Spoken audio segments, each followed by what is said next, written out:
Uh, uh, uh. Hello?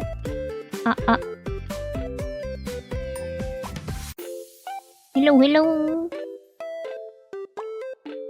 Wednesday stream. Hello. Hi, chat. Hi, Duck Queen. Hi, Nell. Hello. Is my computer not gonna do mean things to me today? That's gonna be an answer. That's gonna be a question that'll be answered maybe in like 5 minutes. I don't know. Hi everyone, how's your week going? Midweek stream. Yippee! Alright, let's head to the game screen. The ads finished over on Twitch. An hour of pre-rolls off. Okay. Alright, game audio. There. You guys can hear the game now. Hope everyone's been having a good week. Yeah. I recently finished episode 9, working on episode 9 of Clover Cafe, so it's now up for early access. You guys can read it if you're a member of the memberships.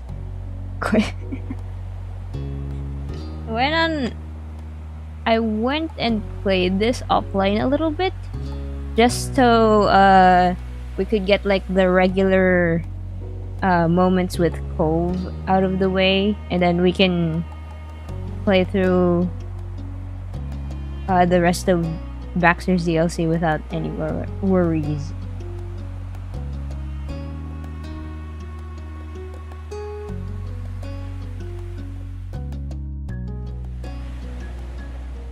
Yeah.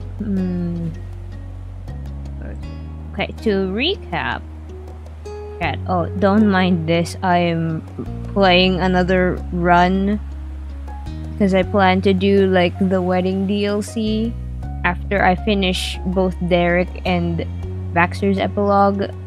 We're going to play through the wedding DLC because there's some extra content. I've already played through the wedding DLC, but not on YouTube. Not that I can recall. Alright. To recap from last time, will that help quicken the story progression? I think so. Question mark. At least, like, no stone left unturned for our run. Yeah. To recap, last time we went out for drinks twice with Baxter. First time was a cafe. We went to a cafe in the morning where Baxter was not particularly a morning person. I can understand him. I can relate to him. And then the next one was we went to a jazz bar and watched like a immersive stage performance at the jazz bar, and we got like a tropical fizz and some non-alcoholic drink. we're under 21. We're not supposed to be drinking alcohol. Yeah. Now we have reached home, and our MC has invited them inside. And now we're going to have a talk over what kind of drinks now. Alright. Hold on, let me adjust my mic.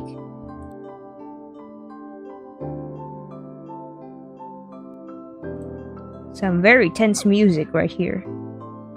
Flashing a cheerful smile, you unlocked your front door and led the way inside.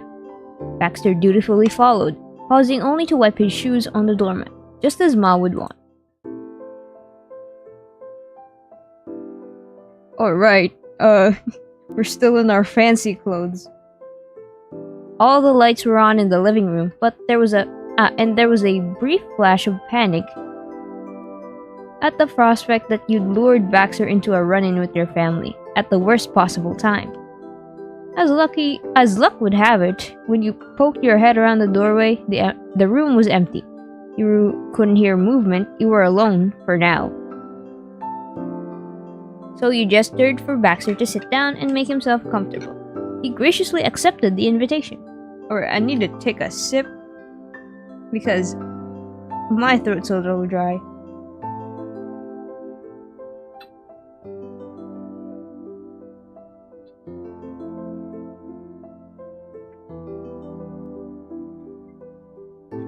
How long do you think we'll get through the hiking moment? Hold on.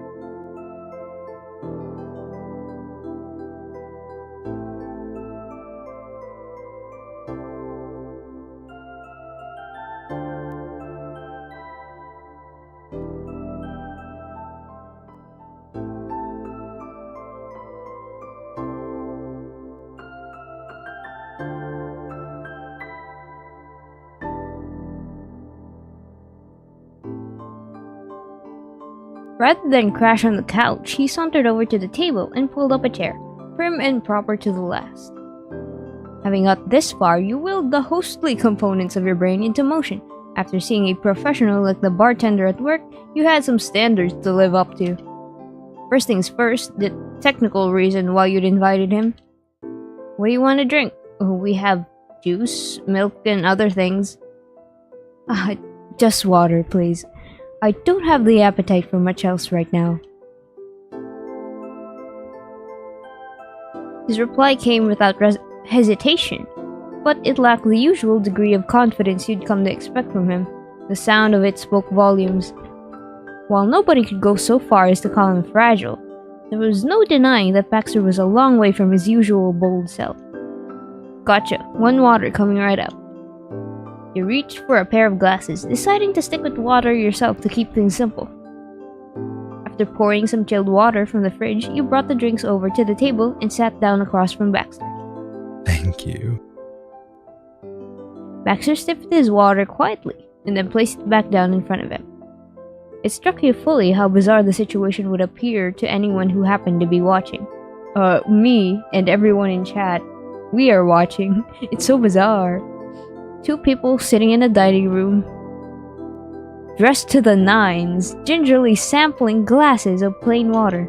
You mentally whispered an apology to the tender of the jazz bar. You were a little shamed at your feeble imitation of his skills.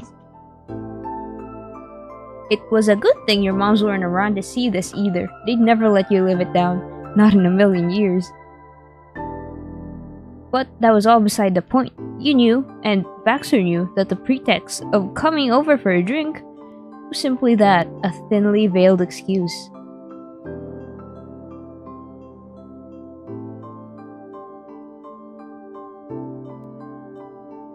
Only a very particular kind of emergency would necessitate visiting a neighbor's house for nothing more than a glass of water. And yet, in a way, it had been an emergency. A relationship emergency. Huh? Okay, sure. Okay, alright, if you say so. Damn, alright. Relationship emergency. You sincerely hope that this brief, borrowed moment would give you both a chance to clear the air and reach some kind of mutual understanding. Baxter reached down to fiddle with a tumbler of water before him. Though, without lifting it to his lips again, he stared down into it searchingly. After a while, he spoke. I deeply apologize. I feel like I must sound like a broken record at this point, but it's exceedingly considerate of you to extend your hospitality this far. I'm grateful. His gaze didn't lift, but one corner of his mouth did. It looked as though it took some effort. He maintained it just long enough to be sure you'd seen, and then dropped it like a heavy weight. He quietly sighed once, as though to catch his breath. He continued. To be honest, I must confess, however, if it were up to me, none of this would be happening. I find myself regretting my actions up to this point. Things would have been better if I had not said anything after the show, or if you hadn't treated them as if they'd mattered. If it was a brief moment of frustration and it caused so much trouble, an evening ruined by nothing and for nothing. And this was already my second go at inviting you out for an occasion. We don't need to retread what happened the first time. He's so... What's the word? Fussy. That's all I can think of right now. Damn, why do you want to be so perfect? Why do you want to present yourself so perfectly? Bro. He tossed his head to one side and made a bitter sound with his tongue. I should be better than this. It irks me so much to make the same mistakes over and over. His voice trembled with frustration. His eyes darkened and downcast. He dropped with a forceful whisper, repeating the words as if to convince himself of them, as if to nail them to his chest. I was better than this, wasn't I? I was better than this, wasn't I? What do you have to feel you have to be? Do we go therapist mode on this guy? are we taking him to therapy chat? Dang. And why do you feel that way? Are you better? Aren't you? You aren't better or worse, you're just yourself. I think you're wonderful. You're acting like the characters in the show, you know. I don't need you to do that, I just want you to talk to me. Baxter, you haven't done anything wrong. Like, objectively? Yeah. Probably. Like, he's human. Why are you beating yourself up for being human? You're just yourself, man. What is the right answer? None of them. Any of them. I don't... Having played this like multiple times before, most of the answers are not like right or wrong. It's either what do you want to say? There's no bad ending to this game. Though there are some dialogue choices that are really blunt, and I'm like, me as a person, that's not something I would say. You haven't done anything wrong, Baxter. You willed yourself to certainty. There was no room for equivocation. That's a terrible way to deal with emotions. You shouldn't bottle that kind of thing up and hide it from everyone. Baxter finally lifted his eyes to meet yours. They were narrow, their intention unreadable. Cruel curve to his mouth spoke for itself, however. With a jolt, you realized it was a look of poorly disguised mockery, and still, you could tell it wasn't meant for you. With that sharp, cutting smile... when that cutting smile opened and the words came out, pointed, pained, and sharp, it was all aimed inward, at himself. This whole situation is asinine. I haven't known you long enough to be causing this kind of trouble. I'm quite literally a stranger. And I won't even be here long enough for that to change. As welcoming as you all are here, that can't be forgotten. I swear. I was only ever supposed to be part of the fun, a worthwhile piece of summer scenery. Someone who added to the experience, not held it back. You shouldn't have to baby me, to sit there and spend your time making me feel better when I don't keep it together. Man, alright, sure. Okay. Bad. Oh, okay. Sure, calling it cope seed. Call it babying you. Just trying to say you're not... Stop beating yourself up. That's what I'm trying to say. His hands were clenched on the table, the knuckles a shock of white. The mess I am in the mornings, the drama I cause in the evenings, the person I am when the show is over.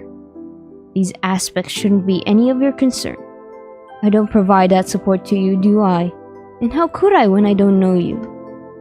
No, it's not fair to make you worried, or worse, guilty over what happens to me.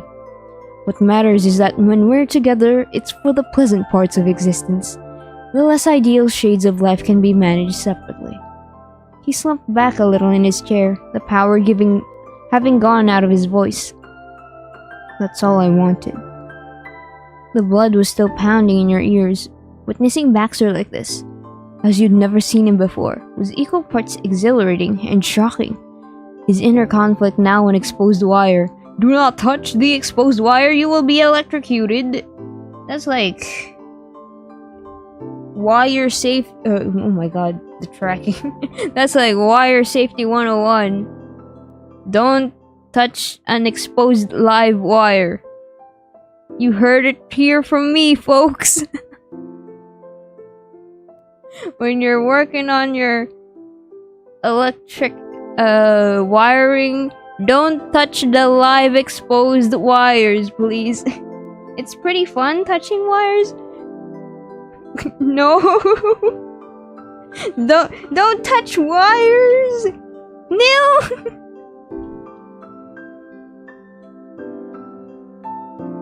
If you guys touch wires, do not blame it on me. I specifically told you guys not to. Okay?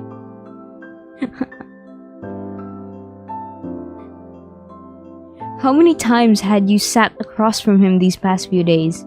And how was it that only now did it feel like you were truly seeing the person in the chair opposite? You took a moment to process your thoughts, steadying your breathing. Here, at last, at the crux of the matter. It was clear that when Baxter came to Sunset Bird, he had set himself a series of rules. Rules about how much to involve himself, how much of an impact to make. Like the tourist concept of leave only footprints behind, but taken to the extreme. There wasn't space for him to be complicated, to have negative emotions, to show different sides of himself to anyone. To do so would be a dereliction of duty. You weren't going to criticize him for wanting his privacy. It was important to him, and you respected that. But this kind of framing, one where he had an obligation to minimize himself for others' benefit, was only causing pain. And turn off the circuit before, just in case. Yeah, turn off the circuit to the exposed live wires. That's when you can actually work on exposed wires, ? No, don't quote me on that. Don't listen to me. I'm not an electrician. I need to ask Mori, bro. I need to ask Mori, bro. He knows more about wires than I do. In spite of what he felt was right, you cared too much about him by now to let him carry on like this. Cautiously, you opened your mouth.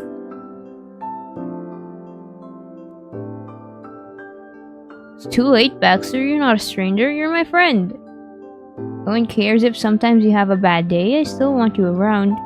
Getting to know you better is what makes it all worthwhile. You deserve more than that.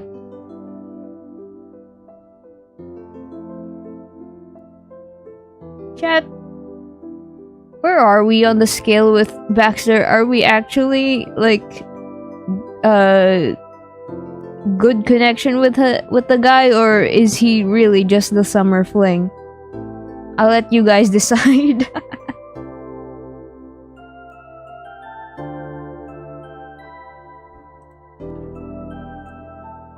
We've been on the first date, and then the hangout with the friends, and then the cafe, and then the jazz bar. Would that make us friends now? We're his therapist. No! Oh, we can fix him. We can fix him, guys. We can fix him. It's too late, Baxter. You're not a stranger. You're my friend. Hello, A4! Hello! Thank you for the head pats. Welcome, welcome. I was checking my Twitch recap earlier. I sent it on Discord. I saw what like top viewers. I saw A4's name and Neil's name in the list. You guys were part of my top viewers. Yippee!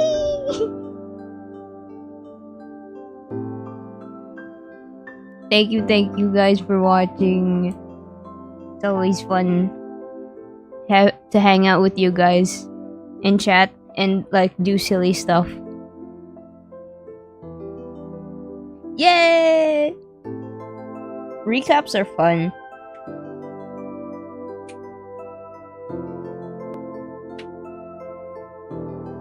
Alright.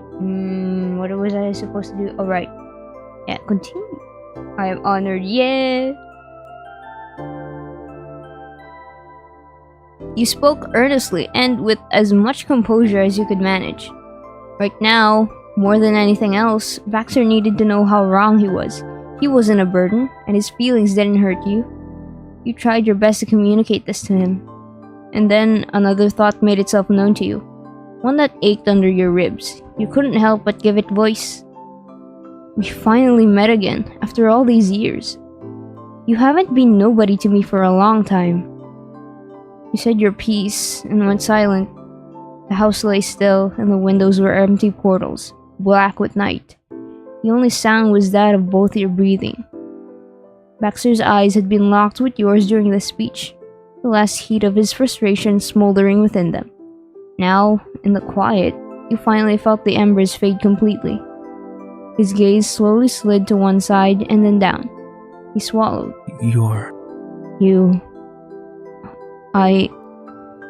The sound drifted to you across the table, small and hushed. A sigh. Thank you. It was said simply, with no pretense or caveats. Baxter had given up the fight with himself for now and accepted what you had told him. You let your body unclenched as you watched the creases on Baxter's brow begin to disappear. A hand emerged from beneath the table to lift his glass, and he sipped his water, eyes closed. You took this as your cue that the discussion had run its course. There was no guarantee that things could change going forward. You weren't so arrogant as to think that Baxter's behavior would be altered all at once. Nothing drastic anyway. He'd listen to your feelings, but who could really say how it would impact what's gonna happen in the future? The past couple days had held a mirror up to Baxter, showing him a reflection that wounded him, cutting too close to the bone. There were hurts there that ran deeper than he'd let you reach. That didn't mean he mistrusted you. It may not have been a matter of trust to begin with. But you hoped that with time, Baxter might come to count on the fact that there was at least one person out there who would accept him. You wanted to give him that. Another souvenir to remember you by. The minutes passed, and sip by sip, the two of you drank your way toward the bottom of your water glasses. The silence couldn't be called effortlessly comfortable, but it wasn't awkward. Companionable, perhaps. Baxter sucked in the last drops of his cup, and then moved to stand, unhurried. Thank you again. That was refreshing, both the water and the conversation. Still, I should be going. He was a matter of fact, with an air of calm finality. You weren't able to disagree. You nodded and rose in a parallel, moving to take the glasses back over to the kitchen. You'd managed what you had set out to achieve. It was alright to let things end here for the time being.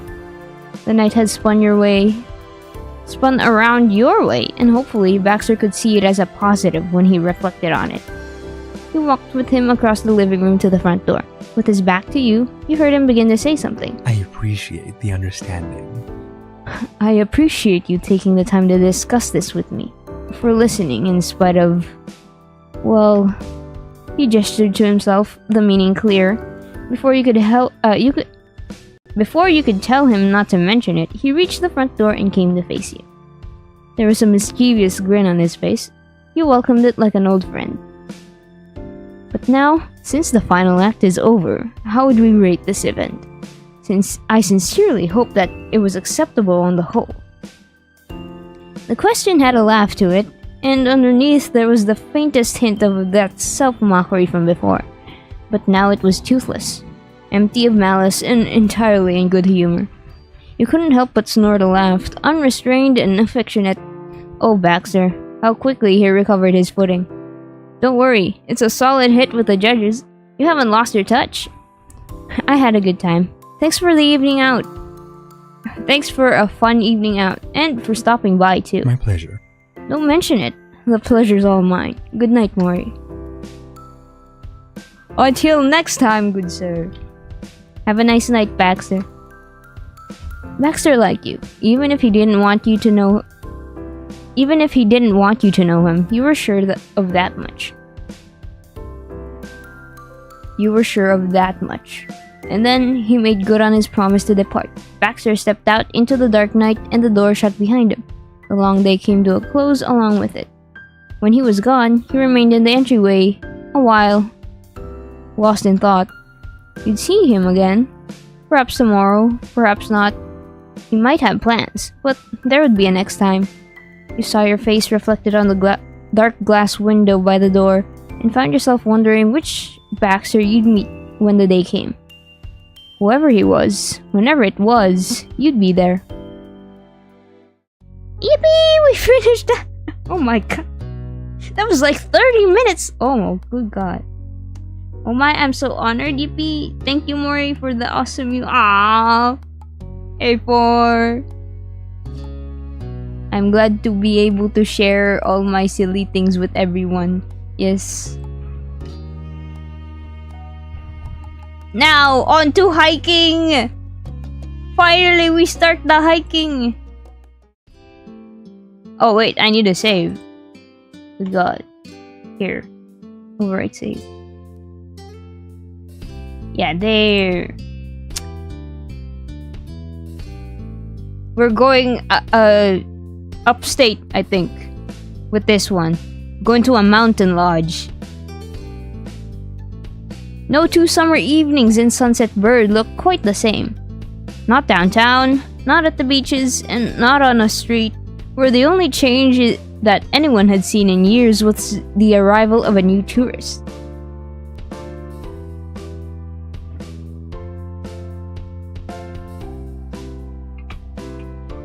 I love hiking. Dang, I've never hiked before, I don't think. Does going on a trek through the jungle considered hiking? Like, I think one time I visited a friend's house and it was like through a jungle or something. I don't know. But I've never officially done hiking. I want to. Like, climb a mountaintop or maybe something. Visit a waterfall in the middle of the jungle, the woods. Like, I'd be tired. I don't touch grass that often. Maybe I'm gonna get tired immediately. Yes? Question mark. I don't know how extreme it has to be to become hiking. I mean, the hiking that we're about to take isn't exactly like extreme.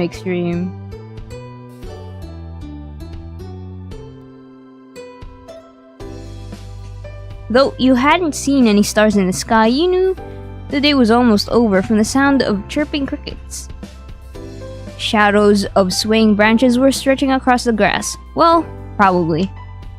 You hadn't gotten the chance to experience the sunset before you got pulled into whatever this was. While trying to clarify your plans for tomorrow with Baxter, he paced back and forth between a pair of half-packed or half-unpacked, depending on how someone saw it, suitcases. Piles of folded clothes were abandoned on the bed.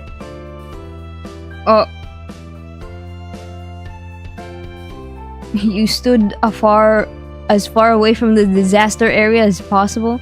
He sat on the only untouched corner of the mattress. You laid out across the top half of the bed closest to the headboard. You helped pick up a few things on the floor that Baxter left lying around. You leaned against the dresser, amused.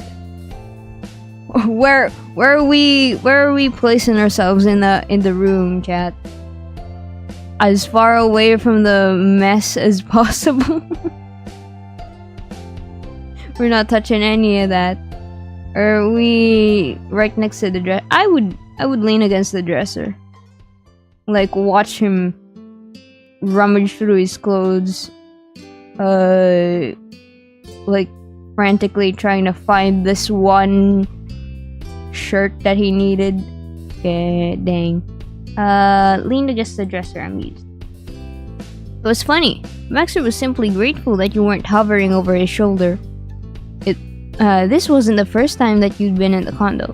Baxter invited you over before, but so far it'd only been the first floor. You were in the master bedroom now. Oh. As a kid, the condo was the equivalent of Fort Knox. No way in, and if someone unwanted did sneak inside, there was probably no way out. It just wasn't worth the risk. Being in that room was closer to a fantasy than it was reality. As much as someone could dream about being in a rental bedroom anyway. Again, for context, this used to be rented by an angry old couple who would yell at kids in the neighborhood for being kids. whenever they saw MC and Cove, they would yell at them. Thank you for the head pats, A4.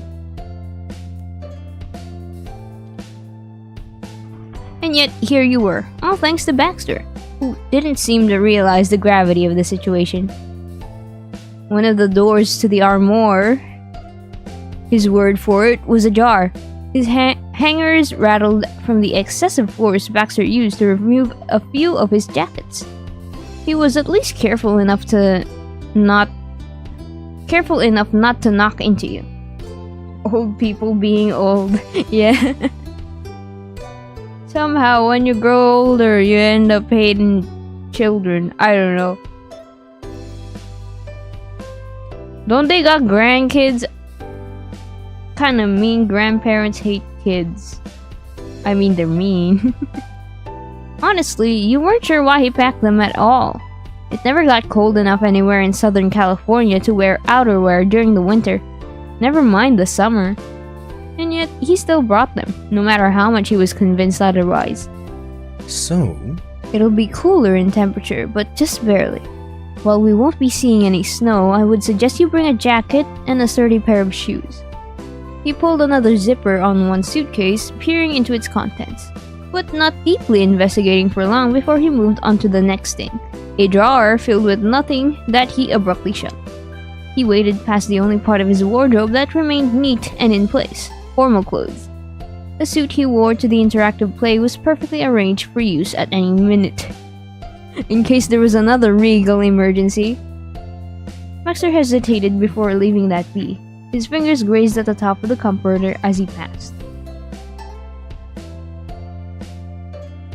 He wove through an increasingly intricate disaster area to look for something else that he hadn't made clear to you. It seemed that up until now, Baxter had been living out of his suitcases, which wouldn't ordinarily strike you as a problem, until he said he needed at least one of them to be empty. If only so that he could relocate his things from one to the other. He was certain he'd need more than an afternoon to pack before you arrived. But there were some things in this world that not even the likes of Baxter Ward could handle with grace and composure. Ah, yes, mornings were one, personal organization was another. Man, he's just like me, for real, for real. I'm looking around my room. Personal organization was not one of my strong suits. Looks at the messy table right next to me that should be stored away, but instead I use it as a place to store all my notebooks and sketchbooks. Dang. No more, you don't get too real. For real, for real. I apologize. apologize. I must apologize. He stopped in place, the corners of his eyes softened as he turned to you. Brows knit together as he busied his hands with folding a pair of pants only to immediately throw it into the suitcase. I realize this can't be terribly entertaining. Don't worry about it. He didn't need to apologize, there wasn't any problem waiting, and besides, it was more amusing than he gave it credit for. This is one of your charm points. In for a penny, in for a pound. He chuckled, shaking his head with quiet amusement. Content with your reply, he went back to unconsciously constructing a labyrinth of his possessions. He wondered how he fit everything into 2 suitcases to begin with. This entire situation made about as much sense as anything else around him, which was to say that maybe a quarter of it followed any linear train of thought. The rest left much to be desired. Baxter had a tendency to work through things in a sort of circuitous sense, his own logic that he used to explain things as a matter of fact. So much so that you couldn't help but just take him on his word, even if the details only made themselves clearer later. What was happening now was even more convoluted than normal. The first point, Baxter very suddenly announced he was going on a vacation away from his vacation. A 3-day and 2-night jaunt to a mountain lodge a handful of hours away by his judgment. Plans were already underway as soon as he figured out where he was staying in California. It made sense if he was trying to get more bang for his buck for his experience in the area, but that wasn't the main reason. The second point, it was a family tradition happening without his family. He and his parents always went to the Rockies in the summer, except this time he was staying in California. Baxter decided to take a trip out to the mountains here regardless. And that was also fine, except he wasn't prepared for the trip at all. You would have thought that someone else planned when and where it happened with the way he was rushing around the condo trying to pack and trying to remember what to pack. And point 3, the most peculiar, he rented a second room in the lodge, despite coming here alone and to visit no one in particular. He did have some acquaintances in the state, but none of them were people he wanted to take a trip with. Audaciously, after explaining the situation, he asked you to take up the free room without missing a beat. You, a person who dated him for all of half a second. Dang, he already prepared a mountain retreat before he even got into a relationship with us. Wow, so prepared. Yippee! That's Baxter for you. A couple's trip was the kind of thing that was more appropriate for months down the line. Something to cement a relationship as steady. But apparently, being together was plenty enough for Baxter. The weekend was free and your moms were able to accept the idea of you going. Going up the mountains to stay in the lodge was a cool opportunity. It was the kind of trip you and your family took. Not that you'd taken many trips since your breaks got busier and Liz moved away, so the prospect of traveling anywhere farther than the city was exciting, even if the entire situation was pretty absurd. Negotiating with your moms went better than expected. They hadn't vetoed it immediately because you were an adult, but they weren't excited about the idea. It was one thing that you weren't going on a trip with the usual cast of suspects. Oh dang, they're calling our friends suspects? They're calling Cove, Miranda, and Terry suspects? Dang. But Baxter, a guy you met basically the other day, he was polite and well-spoken. However, your moms didn't know his parents. A rule that you thought was obsolete once you were in high school, but not so when it came to overnight trips. They eventually gave their blessing when Liz took your side in the discussion. She was convinced by the fact that you'd be staying in an entirely separate room to him. I've got to ask, what was your plan if I said I couldn't go? So let me guess, there was a buy one get one deal at hotel rooms. Having a second room just because seems like a Baxter's thing to do. I mean, yeah, it is a Baxter thing to do. What was your plan if I said I couldn't go? Making the trip alone would not have dissuaded me from going. Baxter's hand stalled over the suitcase he was bringing on the trip. He brushed back his hair into place, turning to his side to search for another misplaced necessity. Of course. I thought there was a possibility I might make friends during my stay here. There was no guarantee, of course, and I wouldn't hope to make any presumptions there. His gaze wandered, lips tightening at the corners of his mouth involuntarily. His contemplative expression faltered as he looked up from his suitcase to you. But I thought that if I did, then would the trip not be made exceptionally better with company? If not, then so be it. Acquiring a room is the difficult part. A reservation needs to be made weeks in advance, whereas canceling one only needs a notice of 48 hours or more. It's taken off the bill, no questions asked. Realistically, I would only need 2 days to know if I was going alone or with company. See? That was the case with you, was it not? You're so over the top, you know that? Well, I'm glad they're so accommodating about it. I hate for you to lose the deposit. Damn. Alright. Yeah. Ooh, the comments of the poor. It feels like I should have known. You're certainly an optimist. You couldn't help but shake your head in disbelief. You applauded his stunt.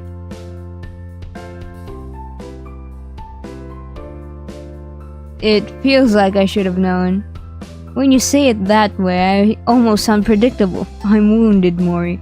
Yeah, you are kind of predictable.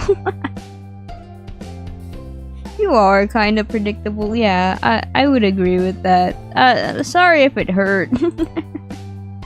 Sorry if it hurt, Baxter. Like, yeah. Baxter went back to packing, though his suitcases looked to be middling in quantities, more now than they'd been earlier in the evening. Ah, he glanced over his shoulder at you. A black shirt folded in his hands as neatly as any store display you'd seen in your life. This might not be an ideal time to ask, but as we are speaking about the trip, I did want to ask as to where your personal boundaries lie, Mori. We've had 3 different dates, like one-on-one dates, and now you ask for boundaries? Dang. You should have asked that on the second, I guess, or third. Not when we're going out on a trip to the mountains. What the hell? Hey, yo. I'm deeply appreciative of your mother's approval, but what I am comfortable with may not mirror what they are comfortable with. You only need to say so if you are in agreement with their preferences, but if not, Baxter had a tendency to act a lot older than he actually was. It was times like this, when he smirked entirely too mischievously, that you were reminded he was barely any older than you. Well, I may forget by the time we get there.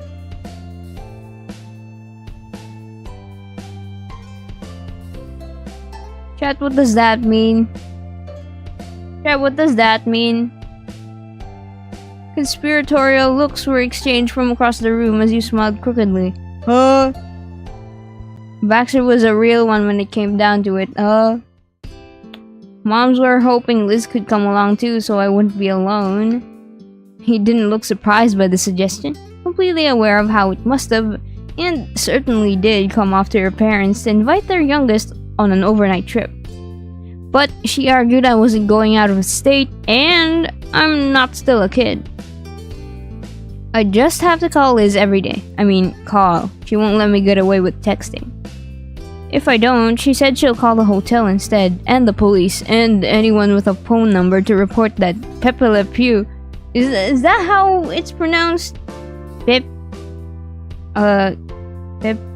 Le Pew. The cartoon character.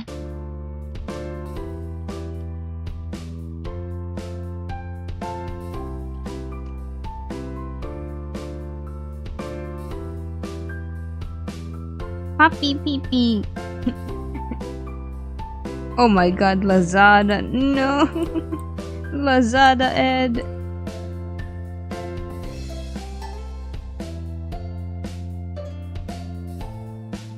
Pepe Le Pew. It's that one cartoon skunk. I don't even know who that is. It's the cartoon skunk that's like in Looney Tunes,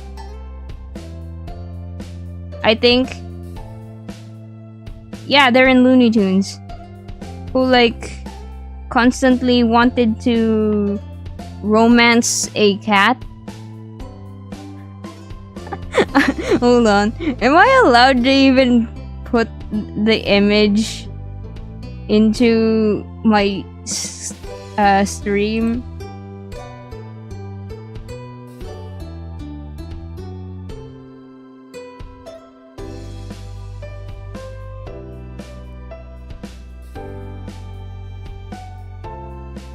No, I'm not gonna risk it. But yeah, if you watched Looney Tunes before, I doubt anyone here has. But yeah, oh man, I'm showing my age. No, I'm still young. I'm still young. I just watched the reruns. Okay? Oh, he's like the most forgettable character. Huh? How so? I distinctly remember him, but I just didn't know his name. I hated every episode that featured him. I hated Pepe Le Pew. Grand Mori, I only know Bugs Bunny. No!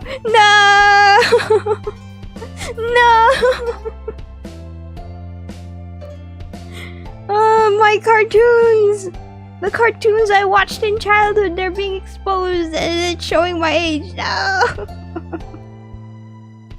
But yeah, the weird skunk who wanted to romance the cat. I don't remember who the cat was. I think it was Sylvester. Yeah. Hi, how are you? Hello. Hi, Pancakes. Welcome in. We're talking about Looney Tunes, since this game mentioned Pepe Le Pew. Do you know him? Thank you for the head pats. I need some backup here. Do you know Pepe Le Pew of Looney Tunes fame, who wanted to romance Sylvester the cat? Yeah, I've seen it. Yeah! People know him! Yeah! I'm not alone! Yeah! I hated every episode that was featuring Pepe Le Pew, who was trying to romance Sylvester. Like, damn, leave the cat alone! Leave the cat alone!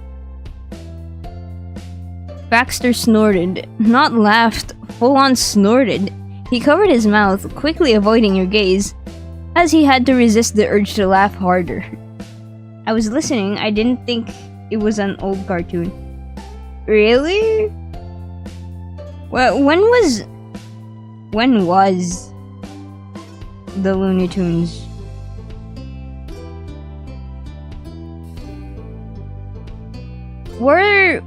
Was Pepe in the modern Looney Tunes shows? Was Pepe Le Pew in the modern Looney Tunes shows too? Because I only remember like the older ones. No, I only know I remember the older cartoons featuring that. It's not that old, around early 2000s. Looney Tunes. Pepe Le Pew debut. When was he first aired? 1945! His first appearance was 1945! Modern Looney Tunes cartoon.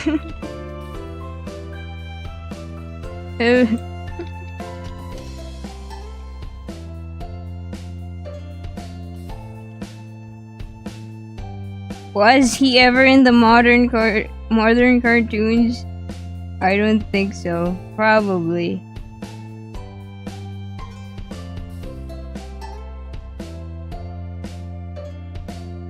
I think he was. Because there are like modern renders of him. So he might have been. But yeah. Welcome back, Grand Mori. No! No! It's so over. It's so over.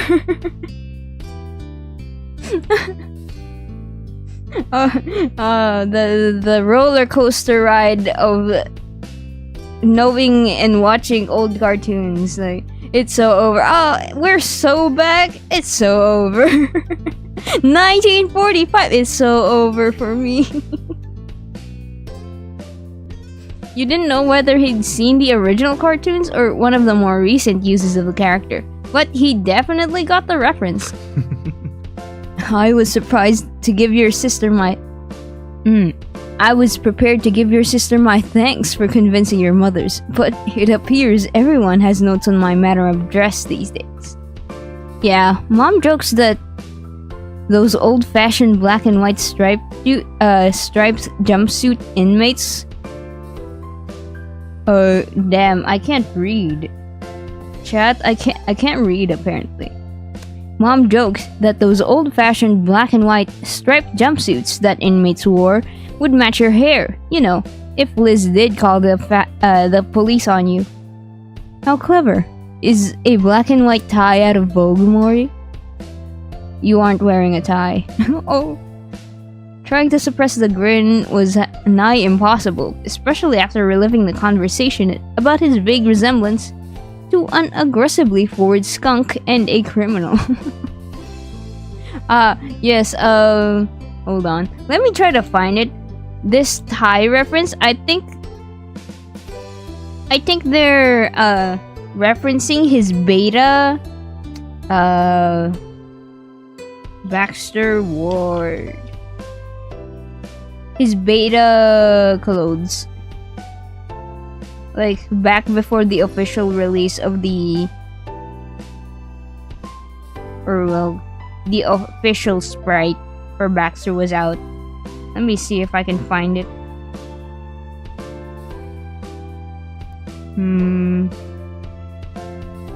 Oh, where is it? Nani? Doko? Ah, yes. Hold on. Full size image. I should like take a screenshot instead because the image next to it is like a spoiler. Okay, here. And then let me find it. There's so many tangents. I'm getting into so many tangents. Bear with me, chat.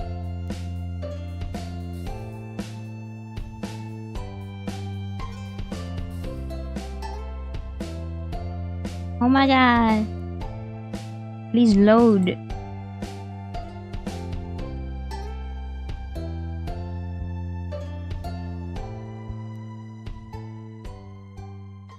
I can't just paste it onto OBS because I took a screenshot.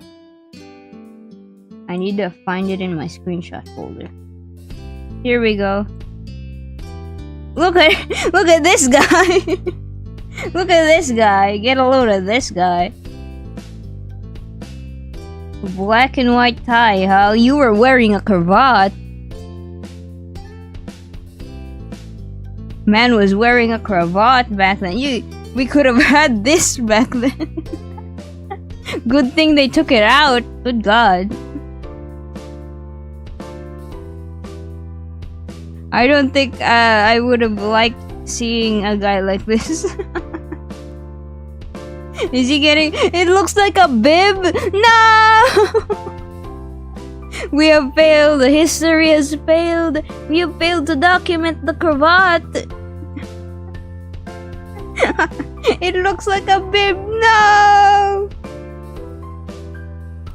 Alright. Back to the story. I hated that. Good thing they took it out. Baxter chuckled as he put away another pair of pants, the number of which you'd long lost count of as he went back and forth. Charming. Your family is quite charming, and I do agree, it is only fair. Try to keep in touch with them while you're away. I'll trust you care for my fate enough to do that much. For sure, I don't want them to worry. Yeah, it sucks, but I'll call them. Liz wasn't joking. Are you going to keep in touch with your parents? Do we ask the family thing? He hasn't been talking about it. I don't know. That's like a boundary I'm not ready to cross. For sure, I don't want them to worry. Excellent. It is sweet that you care for each other so deeply. The itinerary for the trip was straightforward enough that Baxter didn't need to look at his laptop to read the details. He brought his laptop here? Dang. On a vacation? Okay. Sure. A portable computer is always nice. Minus the phone, I guess. He kept his work on the suitcases. Check-in wasn't until 4 p.m. at the earliest, and the drive wasn't so significant that you'd be going for as long as you'd feared. So the plan was to leave at noon, find dinner somewhere in the area when you got there, and then check into the lodge in the evening. The first day would be getting there.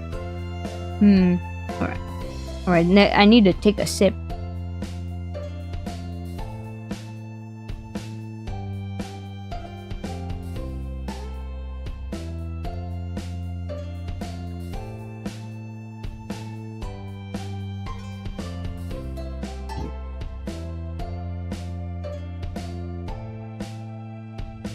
The second would be exploring the area in earnest. Then the third would be taking the morning easy before checking out at noon to head back home.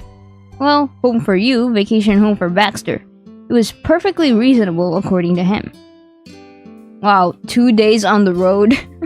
You're gonna allot 2 whole days for the trip to and back. Dang. He wouldn't be overextending himself to prepare on either of the big driving days, and you'd have a good amount of time in the lodge. A day. Sure. Besides, if he drove that much early in the morning, you were pretty confident you wouldn't make it back in one piece. Upon further inspection of Baxter's own supplies, there were a few things left to pack, and a few more things you needed to buy.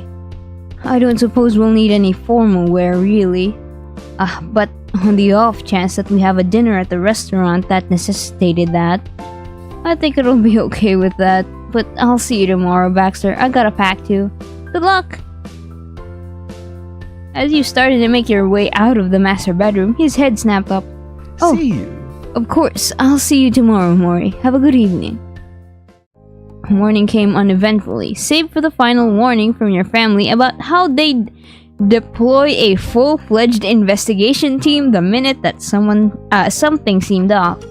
You agreed that you would call daily, but it didn't do much to dissuade the endless worrying. Liz didn't pull any punches either, least of all after your family helped you load your things into the back of Baxter's car. Ma and Liz pulled you into a hug as Mom shut the trunk with a click of finality before she joined in the squeeze. Don't forget, I'm watching him, Mori. Alright, sis. Alright, big sis. I'll come get you if you need me to. Just say the word. Doesn't matter when, okay? I know. Your family meant well, but it wasn't as if you could forget the 100th after the 900th time that they reminded you to call and check in with them. Dang. Liz snickered as the three of them continued to hold you in a crushing hug. Good. Well, if you know, then don't be surprised by what happens when you don't. I can't believe I'm going to be hunted for sport. Ah, yes. I can't believe I'm going to get hunted for sport. She just beamed cheekily in reply, elbowing you in the ribs. What a pickle. Right. I trust Mori to do their job, but Baxter... You'll be careful with our child, won't you? You couldn't see what their faces looked like because of the way that they held you. However, you could hear the apprehension in Baxter's tense laugh. Of course, you have my word, Mouse. A perfectly gentlemanly response from him as always. As you were freed, Baxter made his way to the passenger side. He opened the door for you with a sweep of his arm. Bye! Mom and Liz waved you off and you slid inside the car, shutting the door behind you. As soon as the seatbelts clicked, the engine roared to life. You reversed out of the driveway and rumbled away from your neighborhood to the freeway. The familiar sight of Sunset Bird eventually gave way to Prism Vista City, and then to the open space between here and there. You couldn't smell the salt in the air anymore, and for a moment it felt odd to remember that there weren't beaches everywhere you went, even in the same state. The radio set to classical music gave a nice track to Baxter's storytelling of other trips he'd taken with his parents up to the Rocky Mountains. Those memories gave an idea of what to expect when you arrived at the cabin, even though he'd glazed over some of the details. He even mentioned other experiences, one of which included getting chased across a river by what he and his family thought was a bear, but turned out to be a particularly chubby dog who wanted to be friends. Dang! Whoa, dang! That dog be chunky then, if it was mistaken to be a bear. Oh, imagine the hugs you would give though. A chunky dog hug. Dang. You continued to the conversation, but you recently went on a trip with Cove to Nevada to visit his mom. Baxter listened as attentively as you'd listen to him. He'd been to Nevada before, but the heat there was miserable for someone like him. The ride was as smooth as it could be, except for the occasional congestion of traffic. That was always inevitable this time of year. Baxter wasn't the only tourist. I've seen massive dogs that scare me to the core. Oh, bro, they're just friends. Don't be scared. Just make sure you don't look scary to them and they won't hurt you. The ideal way to make yourself less intimidating to dogs so they won't like be scared of you and in turn hurt you is to make yourself appear smaller. Like crouch down to their level and just like sit beside them. Not like approach them or anything, or just sit in front of them. That's how you befriend dogs. Spoken from the dog boy themselves. Yes, I am a dog. I know how to befriend other dogs. Do not question me. No, but they're twice my height. What if they eat me? The only thing they'd be interested in eating is fried chicken, I think. They wouldn't eat you, Nil. Why would they? You won't taste good.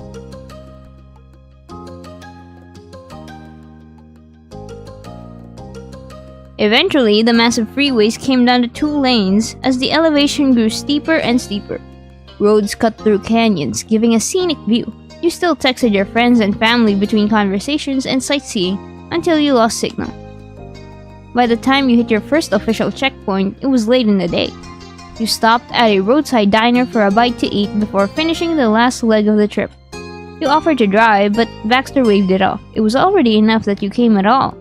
Making conversation with you also made it less of a dull task, so he didn't mind. And maybe it was better that way. Since Baxter was renting it, if anything did happen, it'd complicate matters if he wasn't driving. After the short final stretch, the car rolled to a stop on the front of a massive log hotel. It towered over your head when you stepped out of the vehicle. Baxter handed the keys to the attending valet. The lodge was somehow both rustic and fancy at the same time. For an oversized wooden cabin, the doors had big, elaborate wrought handles that you were sure must have cost a pretty penny. It appears we have arrived. Max surrounded his side of the car with bags in hand, smiling comfortingly as you stood there empty-handed and staring at the building. Really? I thought we were making a pit stop. Oh, then you'll be shocked at the actual hotel. The steps are paved in gold. Oh, are you serious? No. I am not. This is the— oh, fancy. I've never been to a lodge hotel before. I don't think there are lodge hotels here. I've never been to a hotel, period. Question mark. Or I don't remember. Lodge hotels, yeah.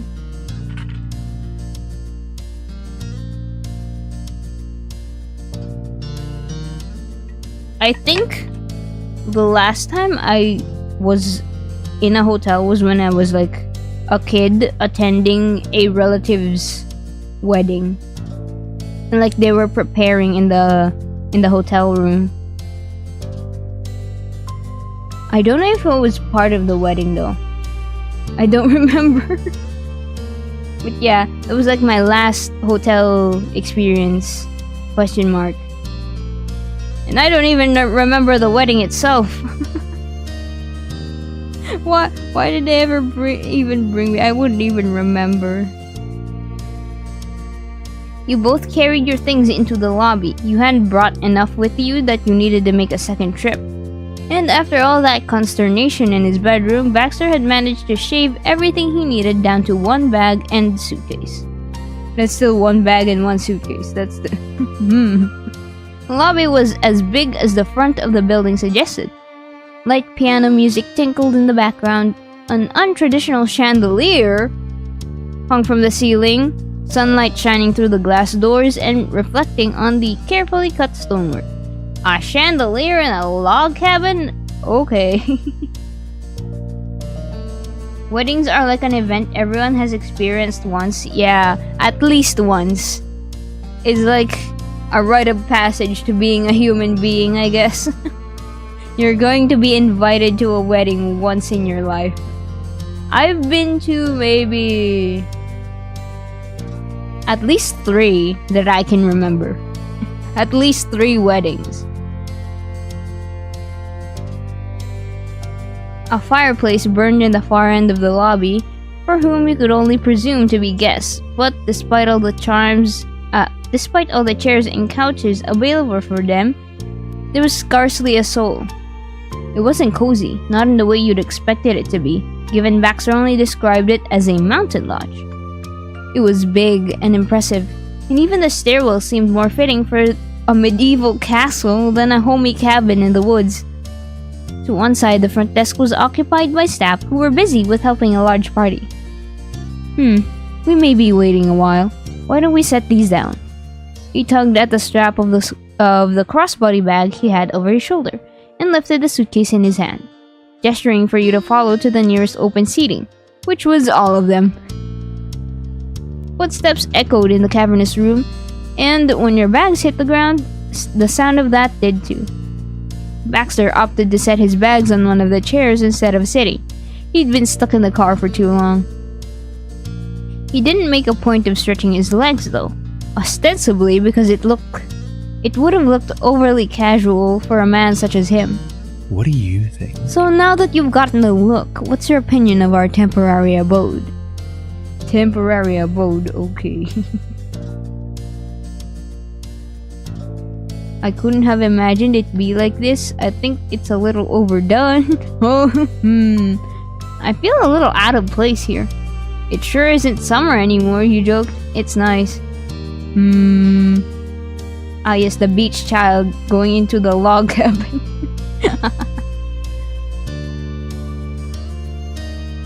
It sure isn't summer anymore, you joked. It feels more like fall or winter. Not that we ever get either in Southern California. It does give that distinct cool weather impression, doesn't it? He turned his attention to the front desk. Though the situation hadn't improved at all, there were no signs of it clearing up now or in the near future. Mori, you wouldn't mind if I made a phone call? I am considering making a call to my mother. Honestly, I do not often keep my parents appraised of my day-to-day life, but I do believe they will be glad to know I arrived at this secondary vacation. His gaze dropped to the floor as his hand idly sneaked into his pocket to fish out his phone. His formerly polite smile became crooked. I am not so bad a son that I cannot grant them that. Yeah, don't mind me. Thank you. It won't be more than a few minutes. And I'll have a chance to finally mention the lovely individual accompanying me. His teasing wasn't something to be missed, but it warmed your heart to know that Baxter considered your relationship meaningful enough to be mentioned even in passing to his parents. Officially withdrawing his phone, Baxter promptly brought up his contacts and made the call. A hand rested on his hips, while the other held the device to his ear. His head craned back toward the high ceiling as he awaited the dial tone before a voice, too soft for you to hear but loud enough for you to register, greeted Baxter. Hello, Mother. It's nice to speak with you. We arrived at the hotel. The drive went well. He glanced over his shoulder to you before lightly pressing his index finger to his lips, as if to hush you before you could think of saying anything. You couldn't help but wonder if she caught onto the we, considering Baxter came to the state alone in the first place. Yes. Yes, I have Mori with me, my neighbor here.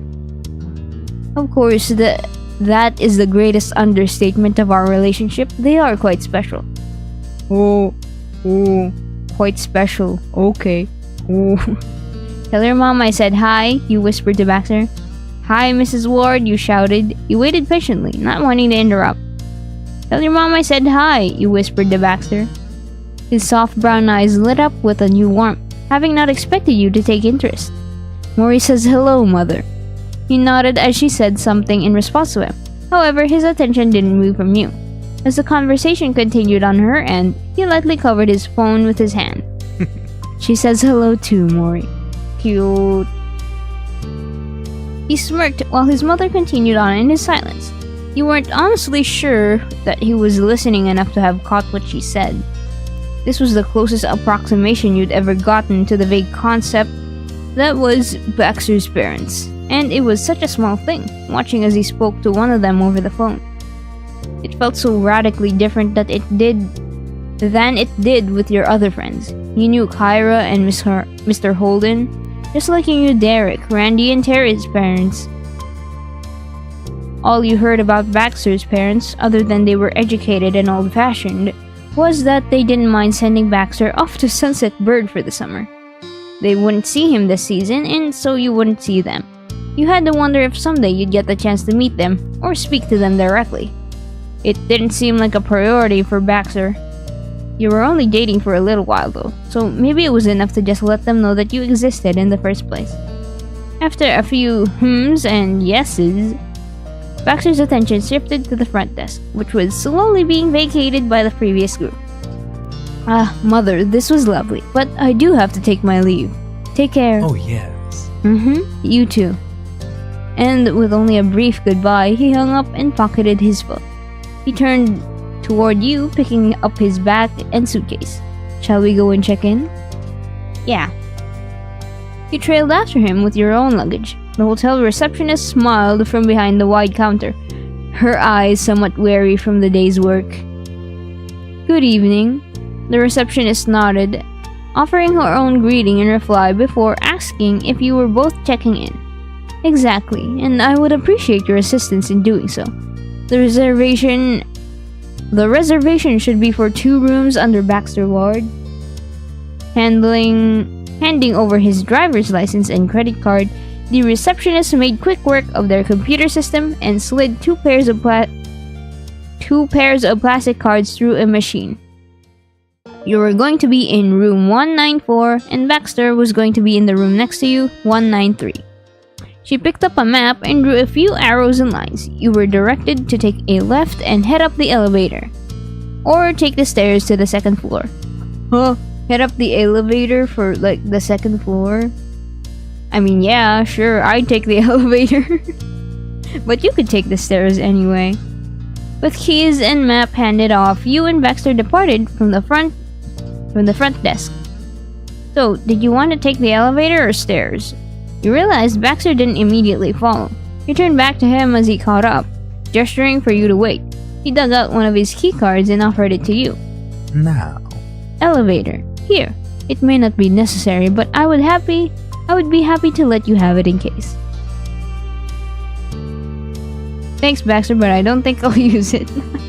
He gave us a copy of his keycard? Bro. Okay. Thanks, Baxter, but I don't think I'll use it. Sure, thanks, I'll take it. Do you want to have one of my cards too? We'll exchange. It's like a trading card game. Baxter gratefully took your card in hand, pleased to have your good faith in the matter. What if there was an emergency, you know? The executive decision was made to take the elevator up to the next floor, given all the bags. Truthfully, with only a night's worth of clothes and supplies, they weren't that heavy. What was more, it was only a floor up, but they'd installed an elevator for a reason, hadn't they? There's only 3 floors in this building. Looking at the background, so... Elevator? For 3 floors? Yeah. I mean, yeah. Specifically for the people who can't really... are not able to, like, pull their bags up. This is an accessibility thing. Why am I, like, questioning an elevator? This is an accessibility thing. Wheelchair users. Weakened knee people. Of course, there should be elevators everywhere. It'd be a shame not to put their hard work to use. The halls of the hotel were wide. It was easy enough for 2 people to pass through beside each other, though you and Baxter had to sidestep to make room for others occasionally. As you approached the end of the path where your rooms sat beside one another, Baxter withdrew his keycard and held it against the digital lock with a fluid, practiced motion. Would it be alright if we were meeting later this evening? It was a long drive, and I at least am no rush to hurry off to the next activity. You waved your hand to dispel any concerns, both real and imagined. Sure, that's fine. I'll see you soon. Excellent. Excellent. Take care, neighbor.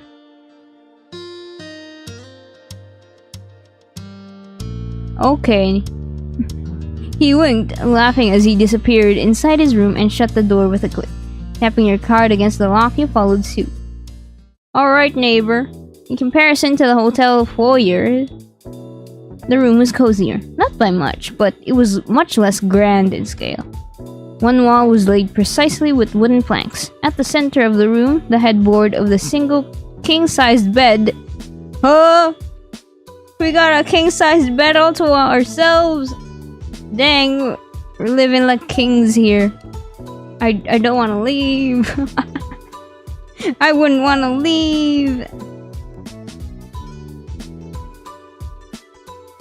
Situated by some nondescript painting, the inoffensive paintings. It didn't seem cramped, in part because of the glass doors that led out onto a balcony and because of the nearby windows, which meant more light came into the room. It was bright even without the lamps on.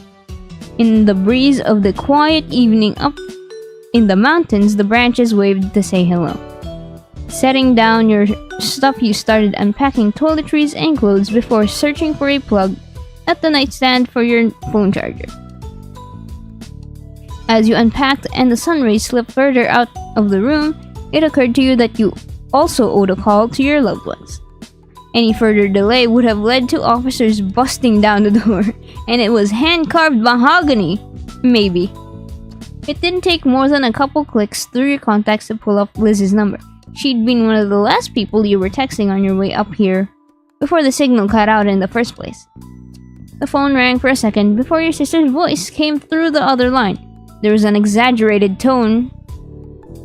There was an exaggeration to her tone, a sense of suspicion. So? Mori? This better be you and not an impersonator. I'm on to you, Ward. If that is in fact your real name. Jacques. Oh no, the French. So this is what I get for calling? How am I even supposed to prove that? Don't worry, Elizabeth. It's Mori for sure. You said in a silly voice. Don't worry, Elizabeth. It's Mori for sure. Liz just snorted. It was clear as it was... As... I can't read. It was as clear as it would have sounded in person. Nice try. Look, if you're going to try and pull my leg, you've got to do a better job of it, Mori. Whatever. Oh, whatever do you mean, my fair Elizabeth? That? How would an imposter even know my name is Elizabeth? It could have been Eliza for all Baxter knows. There, she got you there. Maybe I told him on the ride here. You don't know that. A real imposter would have been smart enough to talk to me like normal. Alright, you won. It is me. Wow, I never could have guessed. Yeah, laugh it up, Liz. And she did, loudly. Louder than a snort. It would be no surprise if Baxter could hear her from the other room.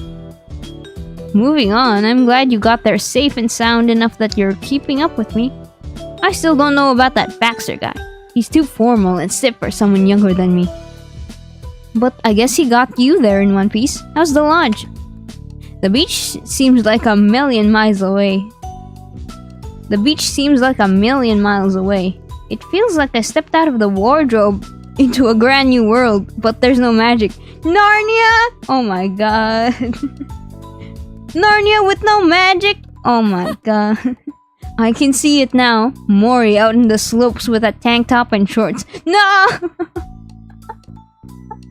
Liz, no! Well, it wouldn't be out of character.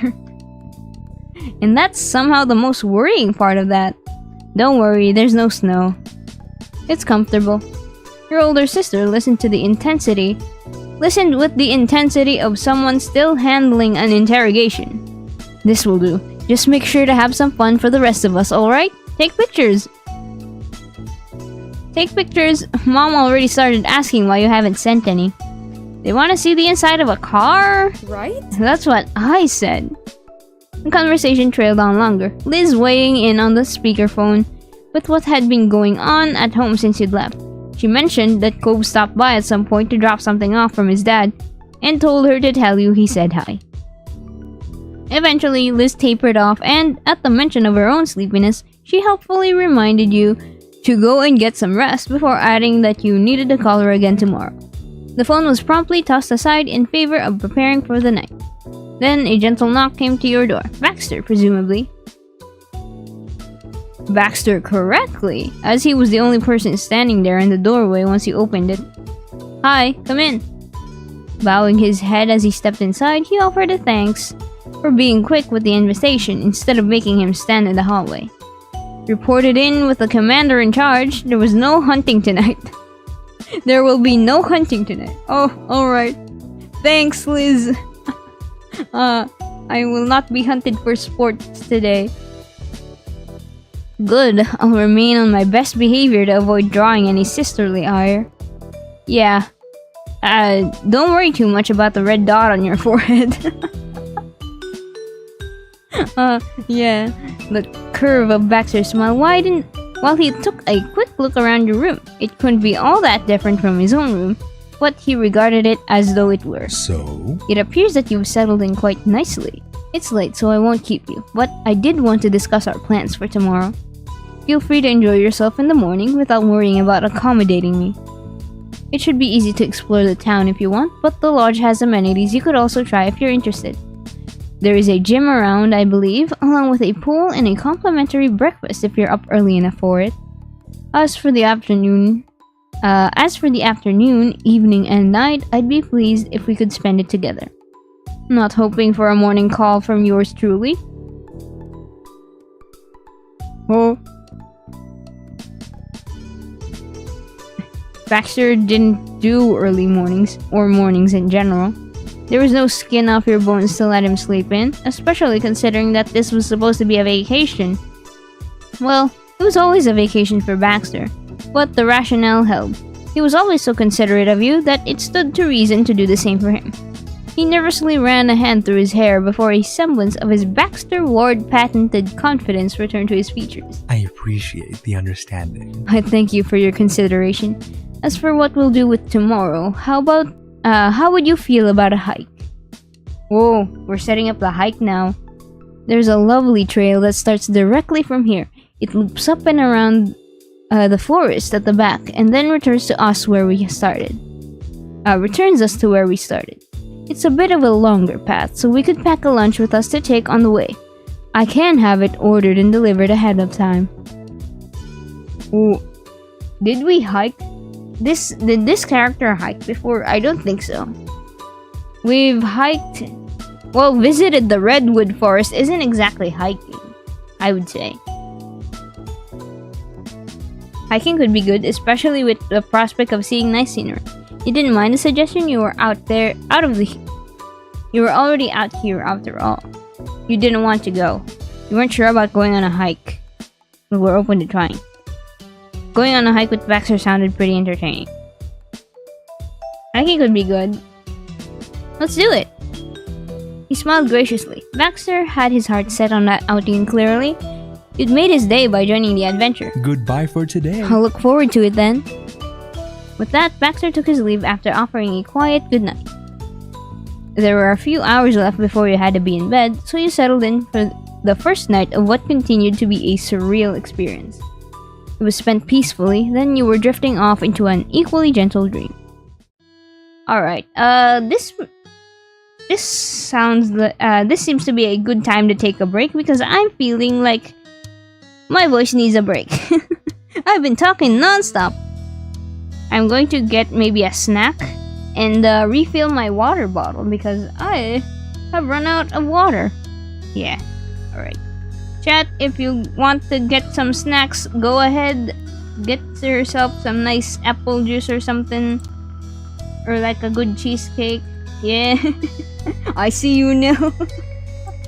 Yeah, we'll be right back. I'm going to be taking a break. Maybe like for 5 minutes. Or something. Question mark. Huh?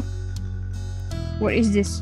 Why is my bitrate shooting up? Huh? Dang. Alright. See y'all.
Hello?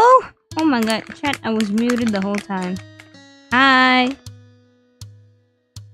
Hello?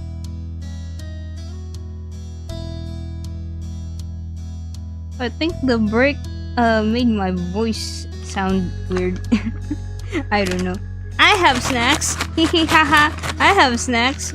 I'm not gonna put it in my snack bowl though because I haven't washed it in like 3 weeks.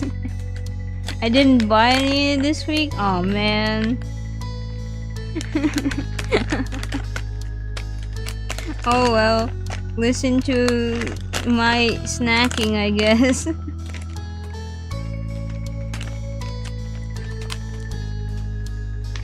Oh man.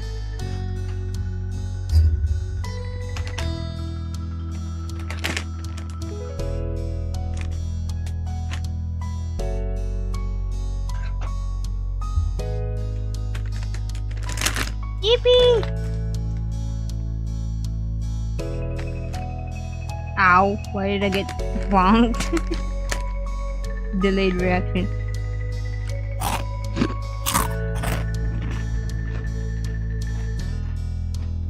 No, you can't have my snacks. Don't rob my snacks, please.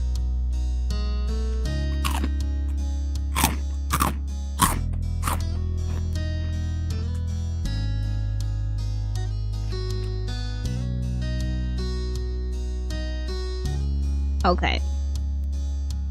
I'm gonna hide this. Just kill me.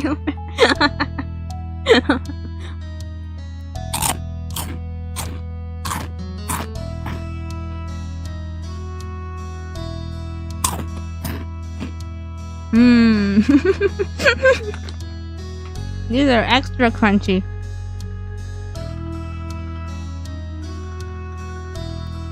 Oh, I gotta tone down the crunch. Oh, that hurt my jaw. Oh my god. Oh, instant karma. Oh man, instant karma. No, something hurt. No. I'm sorry. I'm sorry. Please, I was just eating.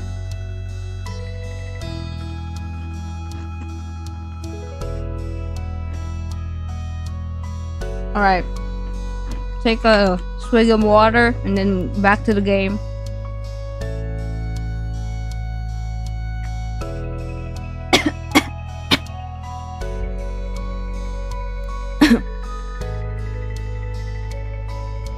The sun peeked through the sheer curtains. The first part of the day to greet you as you woke into a sprawling bed that wasn't your own. The early bird catches the worm. It was time to get up. Maybe a few more minutes. Nothing urgent was happening, right? Your eyes hadn't even opened. Getting up early was for morning people.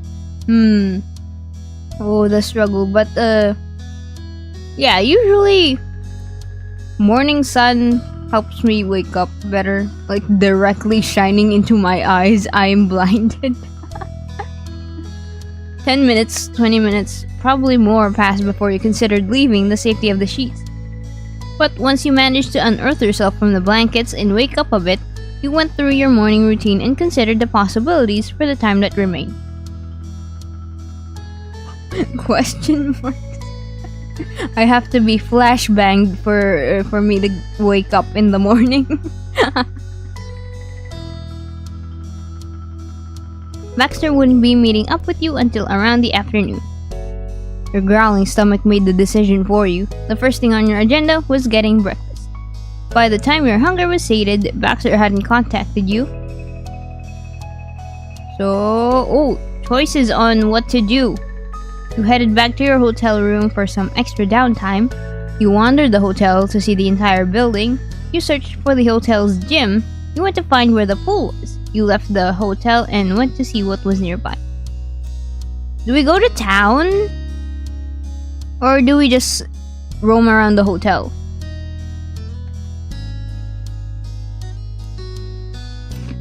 What's a good choice, chat?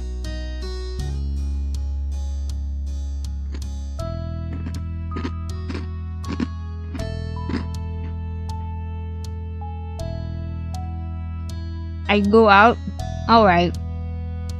Let's see what town has in store. It was probably best not to wander out too far in case Baxter was available earlier than you expected, but it was worth seeing what was around.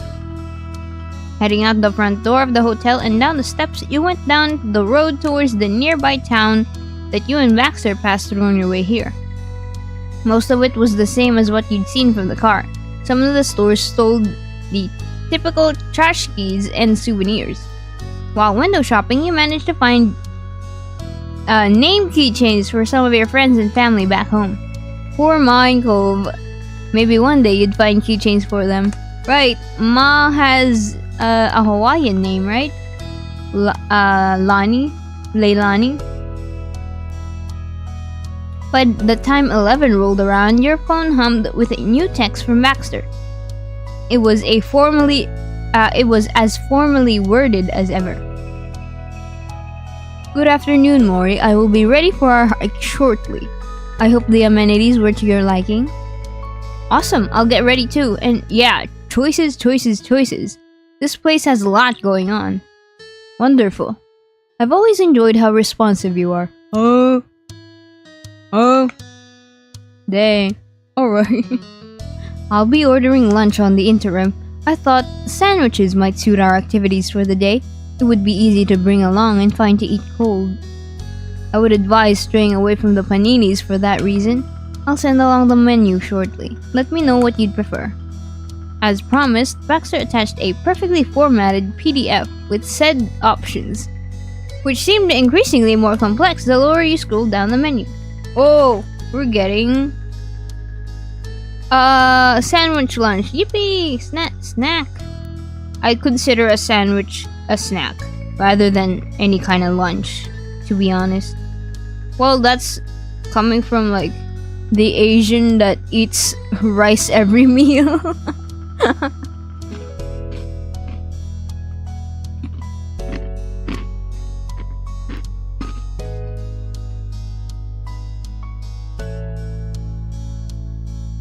There were options for next to everything. What bread, what fillings, what cheeses, what spreads. It was enough to make you forget what was available in a category as soon as you moved from one section to another. But you hastily made your decision with the seconds ticking by and texted your order to Baxter, who replied with a blushy smiling emoji. Question mark? Eyebrow raised emoji? Question mark emoji? Eyebrow raised emoji? Question mark emoji? An excellent choice. I'll be waiting in the lobby for the delivery then. Make your way down there as soon as you're able. Take care. After sending off that last text, you tucked your phone away and hurried to your room. Good shoes were a must when it came to hikes, along with a full water bottle. Oh, full water bottle. Let me take a sip of mine.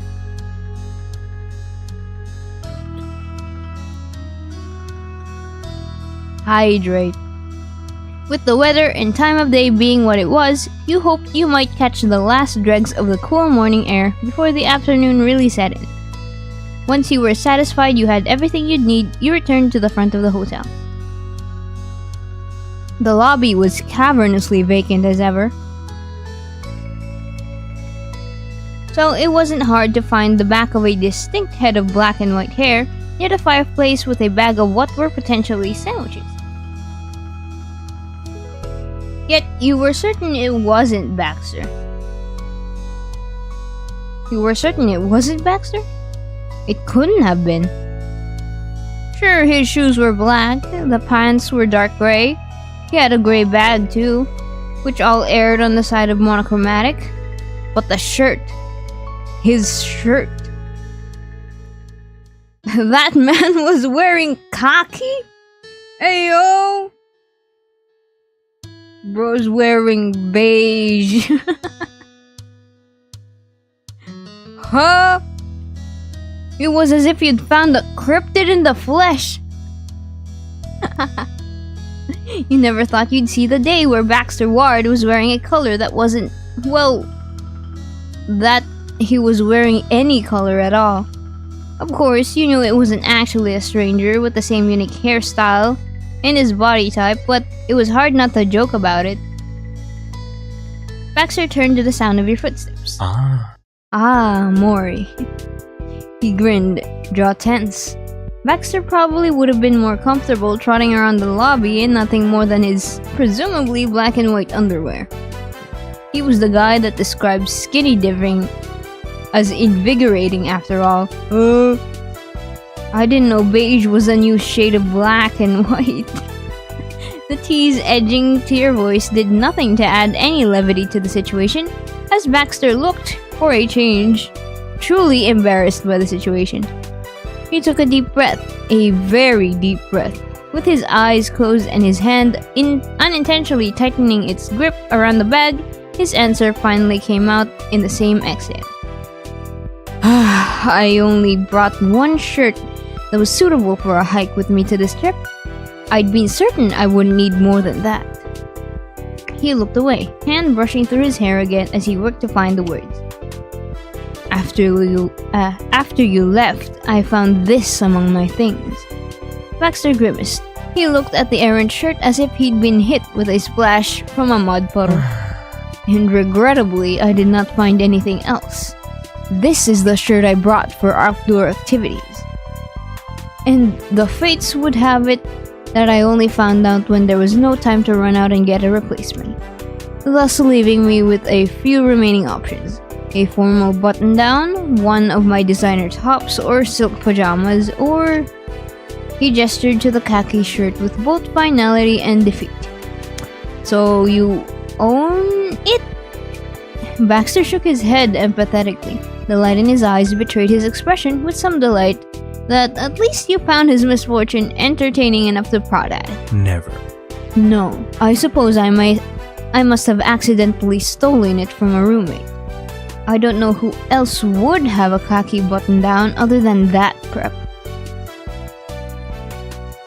My memories of the final pack at dawn before I set out to California are hazy to say the least. I had believed at the time that I took a pale gray, sturdy cotton shirt for occasions like this. The low lighting and my waning focus in the moment betrayed me. Of course, morning Baxter struck again. Sighing, he straightened the thieved attire. If he was going to be unpresentable, it should at least be decently so. The sandwich bag fell against his hips as his eyes met yours. I must ask that you keep this a secret, Mori. Blackmail material, blackmail, we got blackmail. Your secret is safe with me, BAW. Sure, but just know I'll be saving this info as blackmail, let's go! You shrugged non-committally in reply. Come on, it's not that bad, you look good. Man, beige really isn't your color, huh? Admitting to theft with your own mouth? You could get arrested for that. I'll be saving this info as blackmail later on. He snorted, though the tension in his forehead relaxed at the suggestion. Thank you. At least you're considerate enough to call it blackmail. As unhappy with his predicament as he was, there was something undeniably sweet about the fact that he hurried to make it at the risk of keeping you waiting. The collar of his shirt was crumpled and parts of it were wrinkled, likely from the hasty packing after he finally discovered the horrible mistake. The latter couldn't be fixed without an iron, but at least the collar could be smoothed over. You reached out instinctively to fix it, incidentally brushing against the side of his neck as you straightened out the crease. Pale skin flushed with a sudden warmth, pinking as your fingertips fell against the hollow as it... I can't talk. Apparently. Pale skin flushed with sudden warmth, pinking at your fingertips fell against the hollow of his throat. His Adam's apple bobbed, his breath hitching in his throat. Huh? Oh, so that's why. That's why I'm not reading well. It's a weird sentence.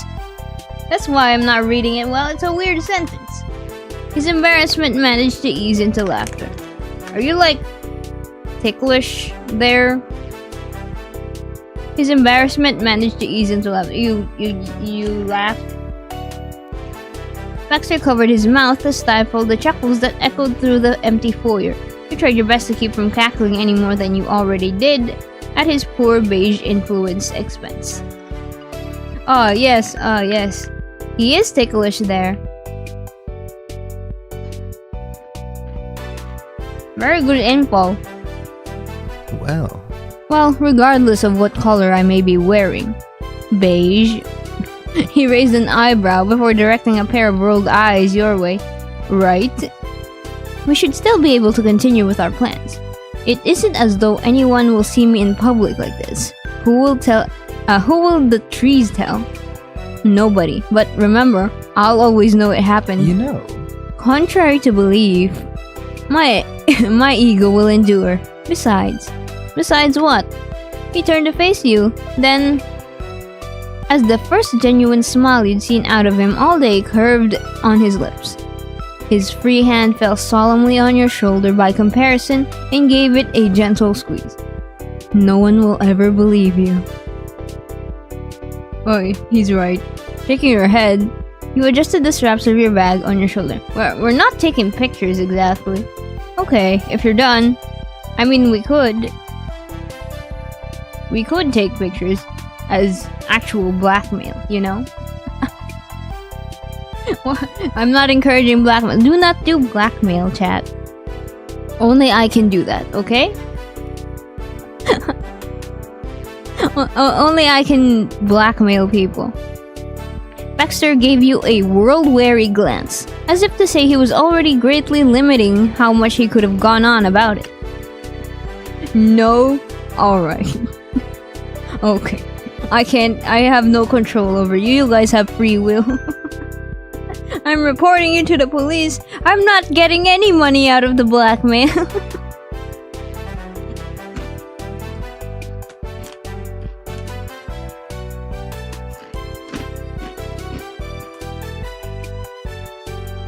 We can head on out.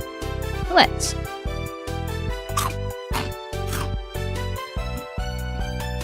He packed away the sandwiches into the bigger, properly gray bag, truly ending his lament about the state of his attire. Blackmail is blackmail.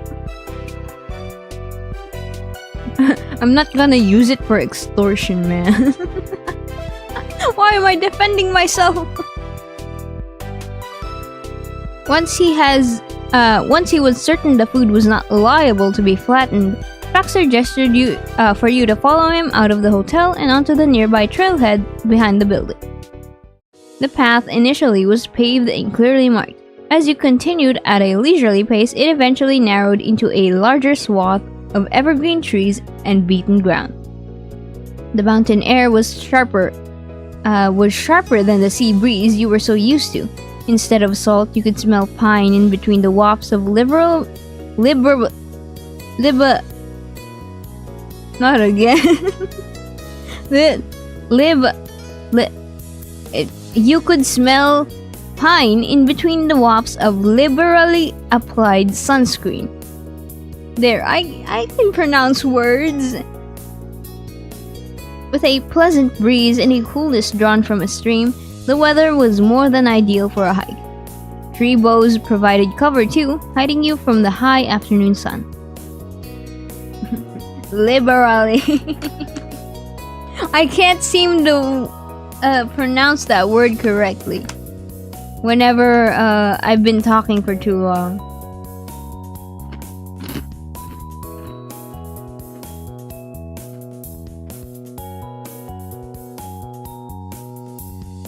Foliage rustled at your feet as your shoes kicked up the fallen turf. The path wasn't big enough for you to walk side by side, so Baxter took the front. After some prolonged silence, he spoke up. Perfect. I'm glad that this trail matches what I saw online. It seemed like an easy hike, as it lacks steep inclines. The path ahead is clear. Yeah, it's been nice so far. Oh, that's too bad. A more invigorating trail would have been great. What a relief. I was worried you were going to pick something harder. It's not really a hike, it's more of a scenic stroll. I've never hiked in my life. It's been nice so far. And the company makes this all the more charming.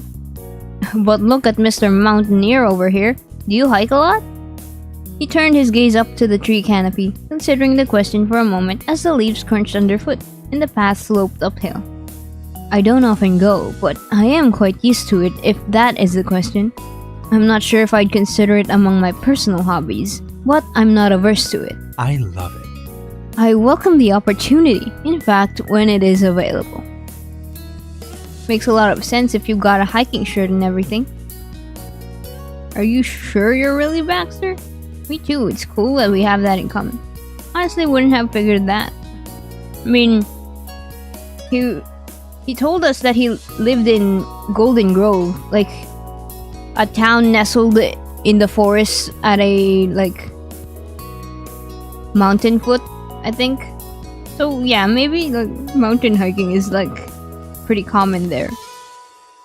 We've got a hiking shirt and everything, even if you accidentally left it behind.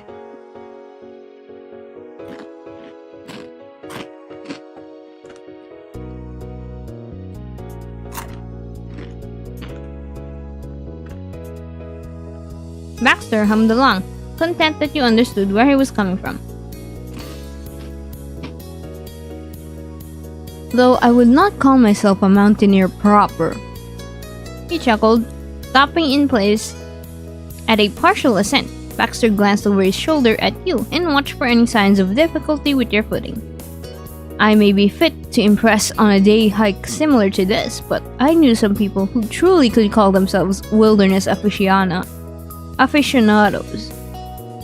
The types that you could see in a reality survival show, I'd wager. In the Alaskan wilds, fighting a bear for salmon. You paint such beautiful pictures with your words. Thank you. I'm speaking of the Murrays, the parents and their 2 teens who would regularly go on backpacking trips that would last days, and they'd sleep outside in the middle of the woods. Certainly. What's more, they enjoyed rappelling down cliff sides. Certainly they had safety gear, but I can't fathom willingly going to such degrees. Yeah, what's up with that? What's up with rock climbers? Is it like an addiction? You need your daily fix of adrenaline rush or something?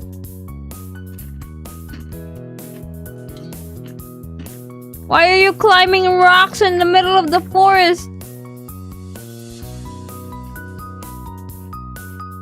Just because, what, you see, a steep cliff, and you say, I can climb that, and you actually do?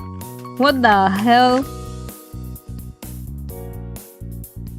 You guys are cracked.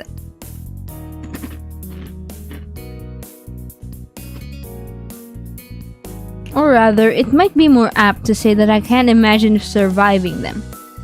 Baxter continued on about some of the Murray's exploits, and a little of his own reservations about anything else under the sun, including scuba diving. Though you had plenty to say about that between Mr. Holden's entire business and living so close to the ocean. But it wasn't long before you decided to stop for lunch.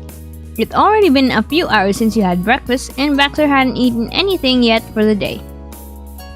There weren't picnic tables along the path, so the task fell to you to find somewhere to take a break.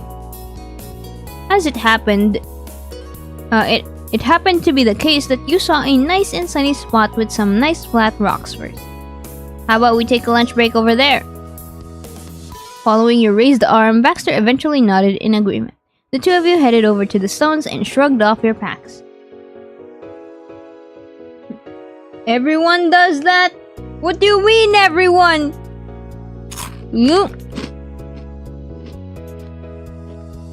Are you saying you do that now?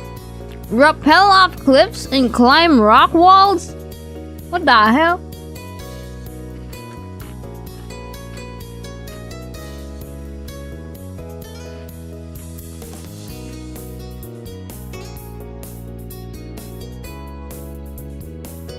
That sounds fun as heck. I mean, I'd try it, maybe. But like, with my weak noodle arms, I don't think I could survive like the real thing. Maybe I'd go to the rock climbing gym and do the baby walls. Maybe. But then, nothing more.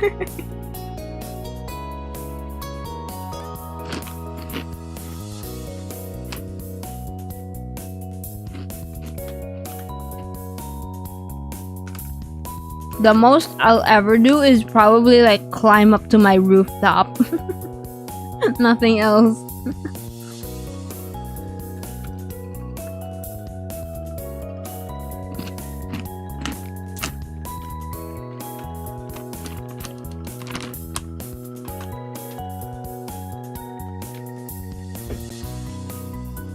Okay, my snacks are finished.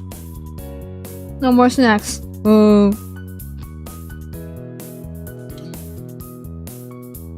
After digging through his bag's contents, he produced the 2 sandwiches and handed yours over. The sound of crinkling beeswax paper unwrapping announced the start of lunch. My family went to the Redwoods when I was a kid. Have you been? Baxter shook his head, taking another bite out of his meal as he bid you to continue. We went in an RV with the Holdens and had sandwiches there too. But a bird stole Mr. Holden's and he chased after that bird like it was his last meal. Really? Really now. Ma tried to tell him that we had literally 1,000 ingredients to make more, but he was so sure he could get it, so... Oh, I need a drink.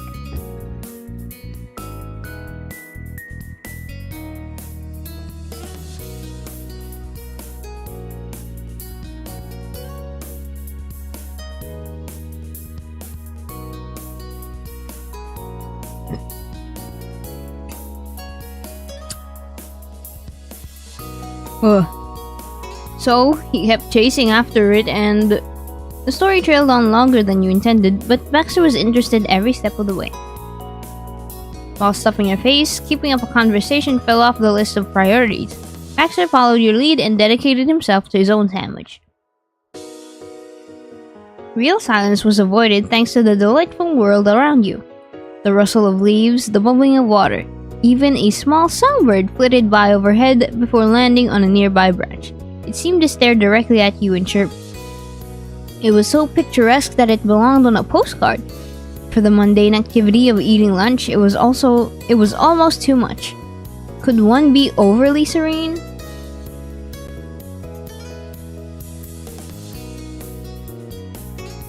I can't believe we're really here. Why are you and I eating sandwiches in the middle of a mountain? Thanks for letting me come here with you. I'm really glad we're here. This is kind of weird, right? Why are you and I eating sandwiches in the middle of a mountain? Baxter snorted and finished chewing the final bite. What's life without some variety? Well, then he wiped his fingers on a paper napkin. He had been certain to pack those. I get it. But yes, this is going a bit far, even for me. Yet I believe that's what makes it enjoyable. Perhaps I'm being fanciful, but this feels almost dreamlike. Huh. You understood where he was coming from. Up on this mountain, your everyday life felt so far away. It was far away.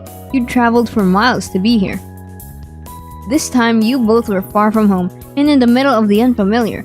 It was nature's domain, untamed in a different way than your experiences with the ocean. Yeah, I think I get it. It doesn't seem to fit with what I normally do when I'm awake. Baxter reached out and grabbed the leaf from the ground, twirling it around with his fingers. Exactly. You worked on finishing your own lunch. A heavy weight dropped on your shoulders. Huh?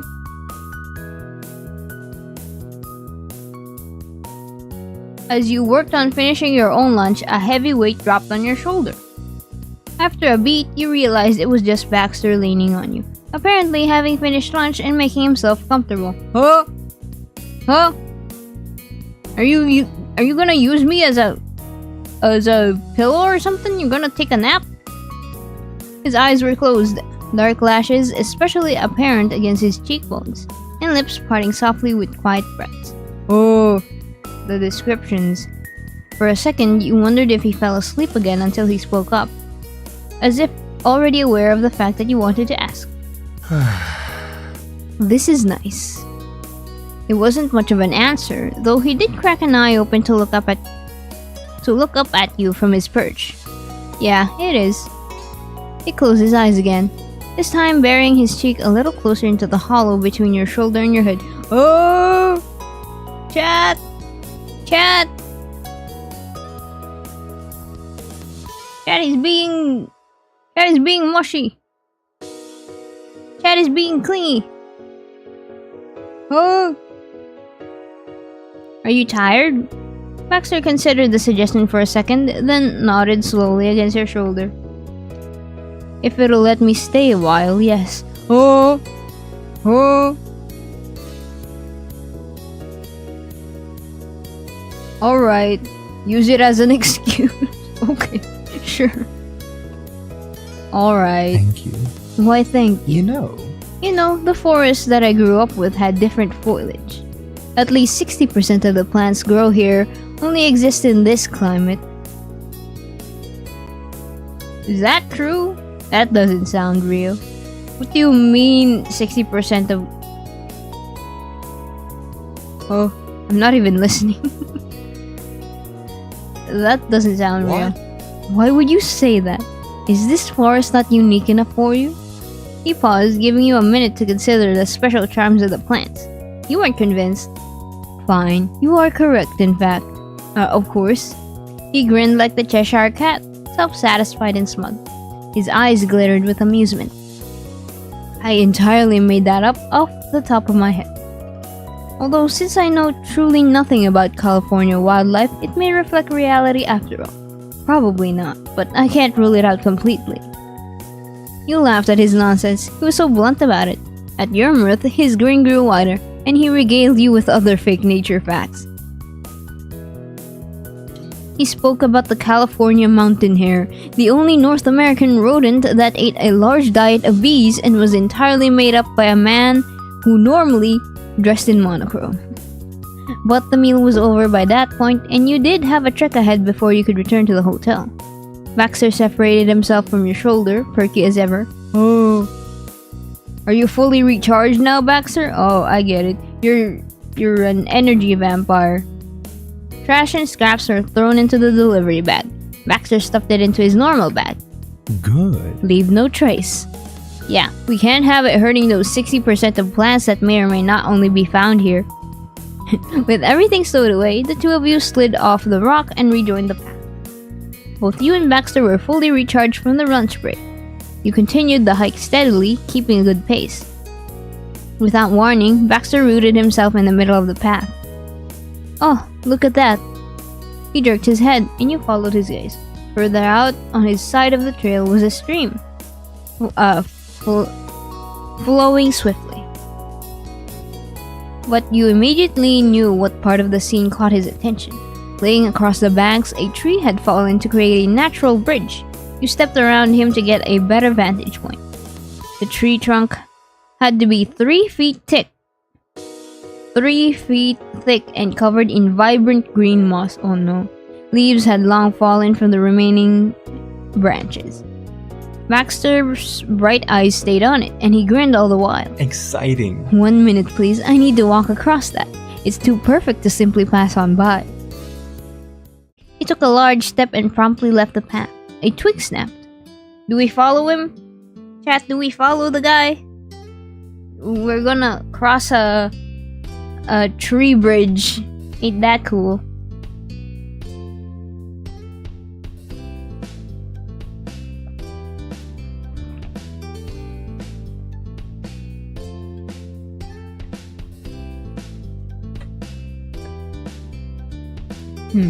Cold water is the best.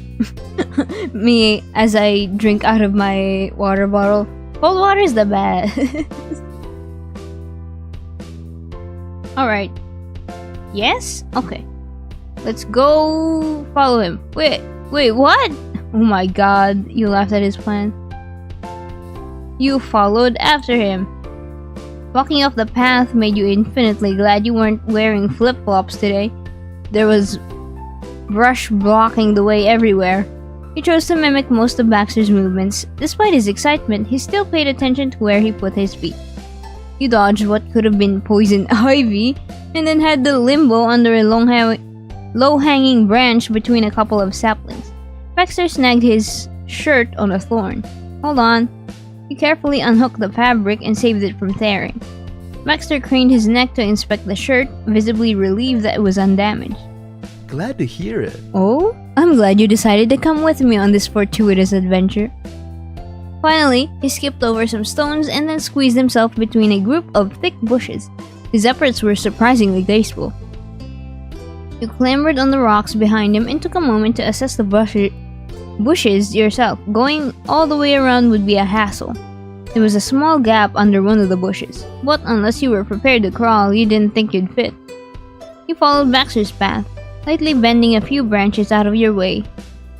You got through it without any scratches. Now, through the gauntlet, catching up to Baxter was easy.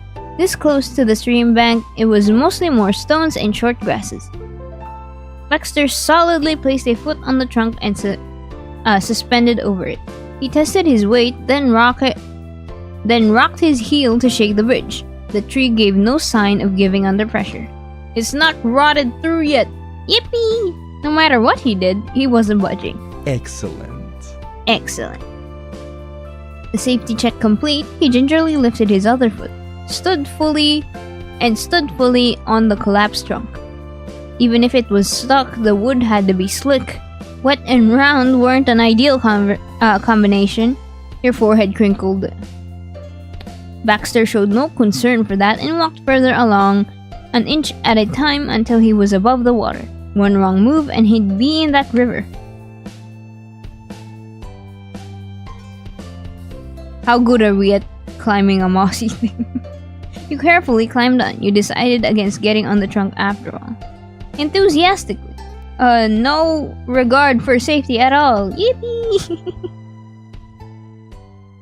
Even with you jumping on, it was unmoved by soft human bodies. He went across the stream with his arms out and light steps. Heel toe, heel toe. It was almost like he was floating on air, his movements smooth and assured. You weren't having any trouble either. You were unsteady on your feet, but managing to remain upright. You were wobbling wildly. I'm not a very steady in my balance person, so you were unsteady. But you were upright. Your stomach jerked as your unsteady stance threatened to hold you fully accountable to gravity. No!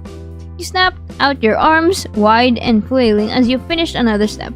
It was not as easy as Baxter made it appear. Creeping along, you couldn't tell whether to look down or forward.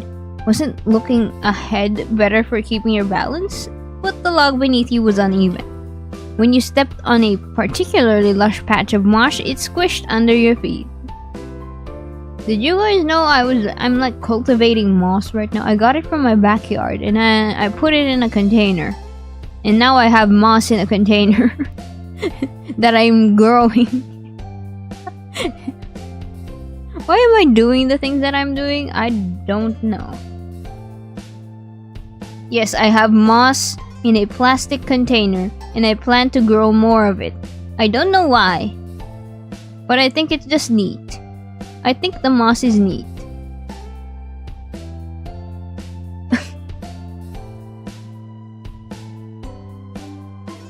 Yeah, let's sit on that for a bit. Mori, are you okay? I don't know, man. I have like 2 empty aquariums in my room that I should be decorating with like maybe a terrarium, convert it into a terrarium or something. But like I can never keep plants in the house alive because we don't get much sun inside the house. So I'm settling for moss that's like okay with low light situations. I'll eventually plant it in one of the aquariums, so stay tuned for that. My weird projects, yes. A little place for my pet moss. Yeah, okay, back to the game. Sidestepping like a crab helped, but you still weren't safe. You switched back to copying Baxter and gritted your teeth through your tilting. Pet moss sounds so sad. I have a pet dog, what do you mean? I just have like pet plants too.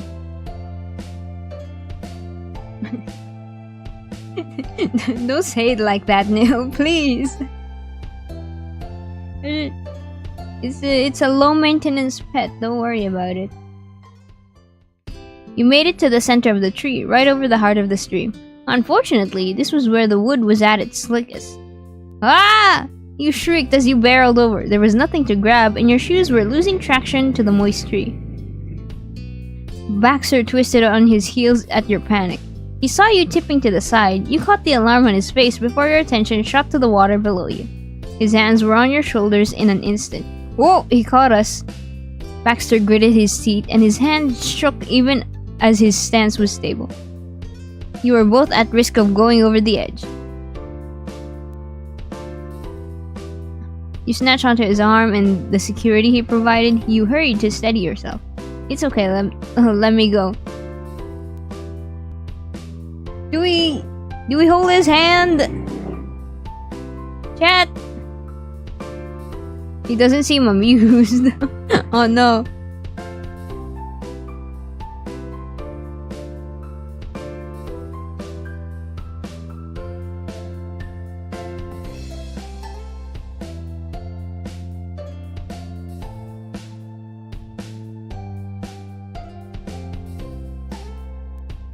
Before your attention shot to the water below you, his hands were on your shoulders in an instant. Baxter gritted his teeth, and his hands shook even as his stance was stable. You were both at risk of going over the edge. No, I don't want to go into the river, it's cold! Snatched onto his arm. Before the hike turned into a swim, you repositioned yourself, this time avoiding the danger zone. You let out a shaky sigh when you regained your balance. Baxter remained uneasy from your near fall, and properly offered a hand for you to take.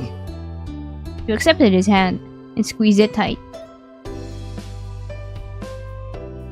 Oh! Oh! Why is this a choice? Why is this a choice? Oh! Oh! Then you smiled down at him. I'm quite grateful for my impeccable balance in cases like this. Are you really going to tell me that stuff like this happens to you regularly? I'm not going to tell you anything other than, well, you'd be surprised. He flashed a mischief-filled grin. At this point, I'm learning to accept whatever from you. It's easier that way. Good. Good.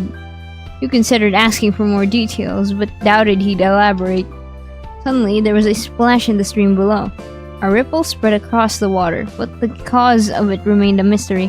There was nothing to be seen. Fish? Fish? Can we go fishing? Fish? Fish? Fish? Baxter restored his attention to the log. He tapped on the trunk, kicking off the loose remnant of bark. We don't actually need to go all the way across. Nothing particularly enthralling is over there. Bravo. I've enjoyed our little tryst very much, but I believe this is curtain call. Alright. You were grateful you wouldn't have to go any further. You led the charge off the tree as best you could anyway. Baxter's hand warm in yours. You both kept each other grounded until you actually reached the ground. As a joke, you pretended to kiss the ground. Thank goodness we didn't fall. It was so bad. That was magical. Next time I get to pick the off-trail adventure. You dusted off your clothes. As a joke, you pretended to kiss the ground. No. No. Next time I get to pick the off-trail adventure. The wind blew through the leaves. A promise of further hidden spots to be found. Well, I eagerly await following your lead. You nodded, secretly wondering what else could be in this mountain that could compete with that view. A big rock, a never before seen animal, you'd keep your senses sharp. Back to the trail. You nodded and started squeezing your way past the vegetation in your way. Baxter followed you for a change. Finally, the path was under your feet. It sure was faster than trekking directly through the overgrowth. On we go! As your hike resumed, Baxter's jaunty attitude stood out. This entire trip he had seemed different, more lighthearted. Usually, when he was in a playful mood, it was more teasing. He was still very controlled, but out here, now, that wasn't the same. Maybe because he was in the middle of nowhere, he felt extra free. Or maybe it was because he had already broken character with his unintentionally stolen shirt. Or it was the strangest possibility to... and this was the strangest possibility to consider, maybe it was entirely normal for him to act like this, and you didn't know. Probably. Every chance you got, you kept your eyes peeled for another off-trail adventure to show Baxter. It made you observant. You pointed out several different birds and the disappearing tail of a snake. Oh, no! Tail of a snake? How about that? What? Follow me. Baxter obeyed as you blazed away to a small clearing. The grass was relatively short, and the space was open. Look at the view. You directed him to the sunset, brilliant and blazing. From here, the sky seemed so close. The bright orange faded into a burnt red. Purple clouds, the color of wisteria, swirled around the edges. Perfect. Breathtaking. I thought so. Together, you enjoyed the scene before slipping back onto the path, now with a renewed sense of wonder. It was well into evening when you caught sight of the hotel. Ah, we have To arrived. be honest, Honestly, I'm having many regrets. His tone was light and jokey, but there was something boldly truthful to his words. I should have reserved the ruse for much longer. Everything is ending much too soon for my taste. He rubbed a hand through his hair, exhaustingly sweeping it back into the place. However, at this point, there is no helping it. Live and learn, Baxter. Things come and go, experiences end. You return to the warm lights of the lobby. The plush red carpet squished in a strangely decadent way compared to how gross you felt from tromping around the woods all day. Baxter halted your mid-stride with a question. Also, what's up with,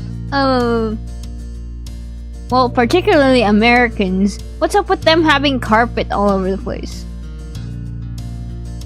Like, especially in, like, places where it's more likely for people with outside shoes going inside and then stepping on said carpet with dirty shoes from the outside. I love my marble floors. Yeah, tile flooring for real, for real. Tile and marble flooring, top tier. Even though it gets cold in like the winter season. What's with shoes in houses? Yeah, take off your shoes at the entrance, yo. You nitwits. Yo, you're tracking mud all over the floors. Tracking outside dirt into the house, man. When do they take off their shoes? I don't think they ever do. I've heard about people like jumping on their beds with their shoes. I don't know what kind of crazy person they were. They'd go right into their rooms with their outside shoes on. I would never. I'd take them off right at the door before even going into the house.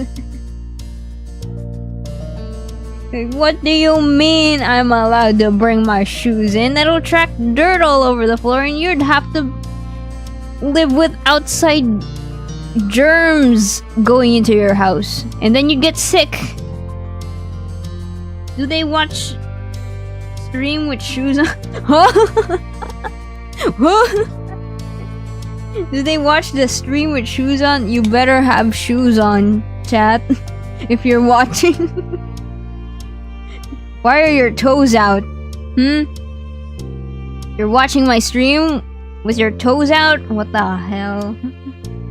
Do they play their PC with their shoes? Probably.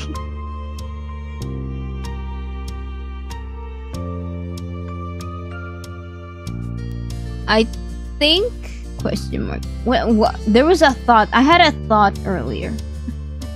Oh, dangerous. Mori has a thought. What was it about? I got the door. Shoes. I lost it. Don't call us out, Mori. Your tootsies are out while you're watching stream? For shame. I'm proud to be able to spread and stretch my toes right now. Alright. Alright. TMI. That's TMI, Nil. Alright. I live in a house where I enjoy lounging on the floor. So, bringing shoes inside is frowned upon. Also, there's a dog here. If I bring like outside germs into the house, my dog will get sick. One of my that has happened to one of my dogs before. They got sick because someone tracked dirt on the floor, and then a germ or virus got into the house.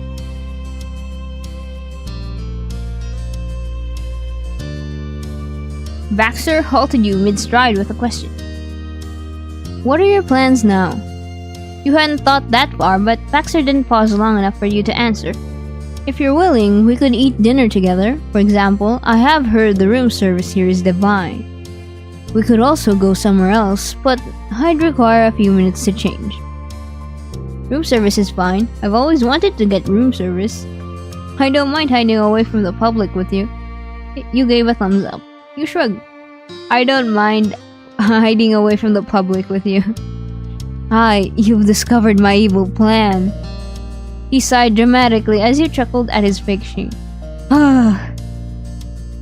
Tell your dogs to walk on two legs? Bro. They chew on all their legs, man. How do I avoid that? They chew on their front leg. They chew on their back legs. There's no escape. Hotel Transylvania ass lobby. The werewolf. I should have expected you'd figure me out. My true desire is returning to the room and relaxing, rather than cleaning up at this hour of night. No worries, I'm not judging. That's wonderful. I appreciate it. Now, once we order food, then tonight will be perfect. Perhaps I'll have a salad. I swear, it's not because we've been surrounded by leaves all day. Your stomach gurgled at the mention of food. The new plan was just in time, and you headed straight up to Baxter's room. He led the way to his suite like the hotel was the back of his hand, though it was a simple layout. But under his confident guidance, you reached the destination and he dropped your bags on the floor. The carpet muffled the thump. Baxter spread his now free arms widely to welcome you in. Please take a seat wherever you'd like. Baxter moved toward the nightstand and scrounged up a pamphlet on the hotel services. You sat down on the side, at the side table. You sat down at the side table? Damn. Baxter flipped through the booklet until he spied the menu. Found it. He joined you around the table and placed the menu down so both of you could read it. At a glance, most of the options were classic comfort foods. It matched the cabin in the woods aesthetic that the hotel was going for. However, it also had a sprinkling of more high-end options to cater to a certain set of clientele. It couldn't be understated how weird the concept of getting lobster in a hotel was. Yes, hello, room service. I would like to get a plate of lobster, please, up to room 103. Thank you. All entrees came with seasonal veggies and a homemade roll.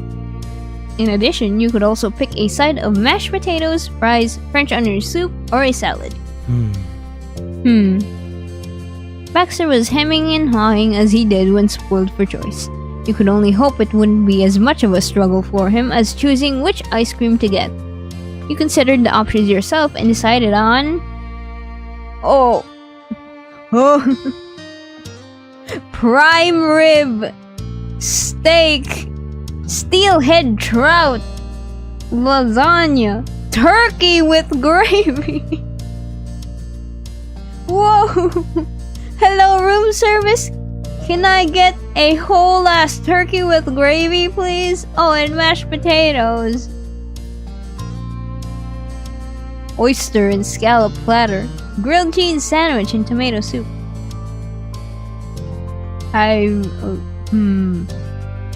Not a big fan of grilled cheese, says the lactose intolerant dog. What is this menu? Yeah, grilled cheese next to lobster and pot roast. Dang. It's like 3 hours till dinner. Yeah. Shepherd's pie, full-sized salad, bolognese, risotto.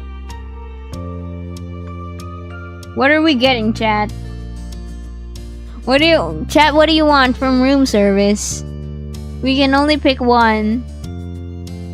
I'm going to pick the side dishes. You don't have a choice in that, but like pick the main dish.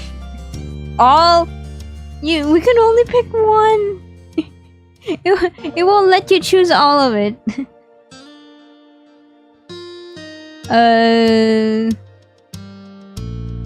Let's get. We've already had steak at the charity. Maybe a turkey with gravy. Maybe a turkey with gravy would be good. I want some rib. Alright. Prime rib. There's no other ribs, right? Yeah, prime rib. we're gonna eat like an animal. With hands in barbecue sauce everywhere. As for the side, you picked your favorite of the list. Prime rib? What goes good with prime rib? Mashed potatoes. There's nothing standing out on the menu for me, but that makes it easy. I'll get the risotto and side salad. So you're getting your bowl of leaves after all. I am indeed. Baxter confirmed your order again, as well as repeating his own, before swanning over to the room phone. He dialed the room service and placed the order promptly. Goodbye. Yes, thank you. Goodbye. He hung up the call and sat down on the corner of the bed. He tapped his fingers on his leg. That was all that was left to do. All that was left was to wait. You decided to spend the time cooling down from the hike and cleaned up a bed. They're goated. Yeah! This Christmas we're making mashed potatoes. This time we're finally adding cream. I'm gonna try to add cream to our mashed potatoes this time. Whenever my family makes mashed potatoes, we never actually like mix anything else with it. Just like salt and pepper and then mashed potatoes, no cream or anything. We just boil the potatoes and mash them. With gravy is so good though. We have done with gravy, but we've never tried with like mixing the mashed potatoes with like cream. I've seen a recipe for it. And I want to try it out. We have like a surplus of all-purpose cream right now. This coming Christmas dinner. So maybe we have like some cream to spare, hopefully. Baxter cranked up the AC and washed his face with a damp towel. You collected a bucket of ice from the hallway ice machine and treated yourself to some crisp water. Oh, water check.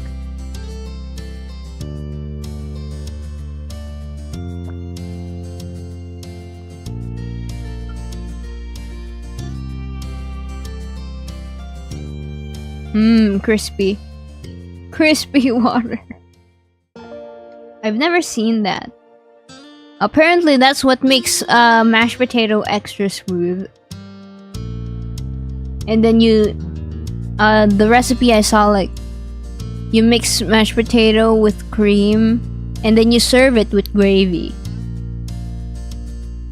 The cream makes the mashed potato like smoother or taste smoother and more whole, I guess. I don't know. About 30 minutes after the order was put in, a knock rattled the door. Baxter volunteered to get it. Hello! He opened the door and let in a waiting staff member. The employee rolled in a cart carrying literal silver platters. With the cloche and everything, they set out the food on the table for you. Please enjoy your dinner. Let us know if you need anything else. Thank you. Yeah, thank you. Privately, you were impressed by the fanciness of the presentation. The staff member made their farewells, leaving you to your meal. You reconvened around the table once more. Wow. This food comes from the restaurant in the hotel. It's no small operation preparing it. Oh? Chatting and chewing happens in turn. The topic inevitably came to your preferences for food. Everyone always talks about fries and ice cream going together well, but honestly, they're missing out on the obvious. Fries and whipped cream are even better. It's still the sweet, salty combination, but you don't have to deal with cold fries. What do you mean? Your fries getting cold? I'm not I don't mind cold fries, I just don't like them soggy when they get cold. That is the thing. Oh, but the chicken is so good. Chicken with gravy? Ayo! We're making fried chicken for Christmas. Fried chicken with mashed potatoes and gravy. I don't know why, but that's like the thing that I've been thinking about making. Where I live, we typically have like Christmas dinner, like at midnight or something. We prepare a whole entire dinner as we wait out the strike of midnight for Christmas to arrive, and then we eat the feast, and also exchange gifts at that point if there are presents under the Christmas tree. You're making me hungry. Get out of my head. The wavy fries are the best, or curly fries. Yeah, but I want it crispy. Whatever shape or form of the fries, I would like to enjoy it crispy. And then dip it in ice cream and then eat it. That wasn't even the first strange food he'd brought to the conversation. He'd start off with something innocuous, then slip in an oddity to watch your reaction. How many were real and how much fell into the realm of 60% unique plants, etc. Complete and other nonsense. I.e. complete and utter nonsense. Whoa! Hello, Ariel! Ow! Hi! Thank you for the resub! Hey, yo! We're having dinner with Baxter right now at our hotel room. How are you? I'll have to try it. Have you ever thought of trying fries with pies, Eugene? I'll have to try it.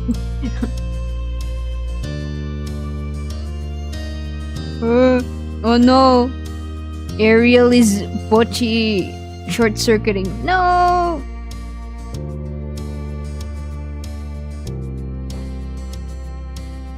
I think we could call room service again? Baxter snorted in delight. You were tempted to push it even further and go for the phone. Mori, what is it, Ariel? Are you doing good? Are you okay?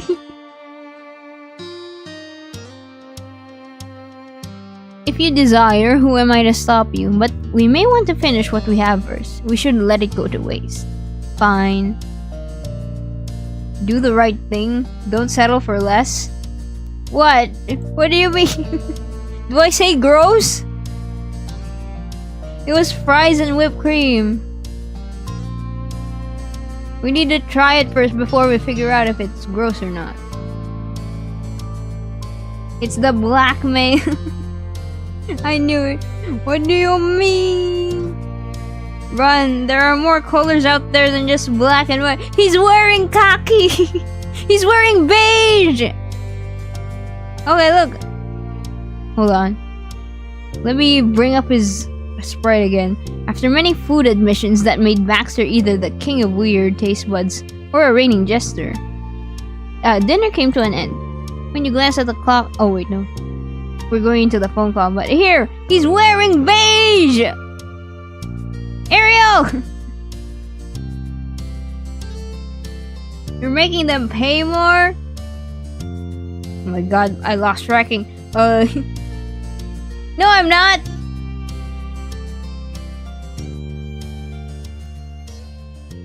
What if I say gross? What if I told him gross? Gross? Don't be hasty, it may surprise you. Take the clothes, not the person. Ariel! Scandalous! What do you mean, take the clothes?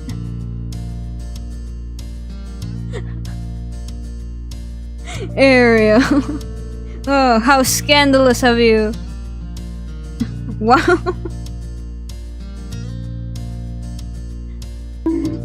Ow! It was your words, Ariel. Don't bonk the messenger, yo.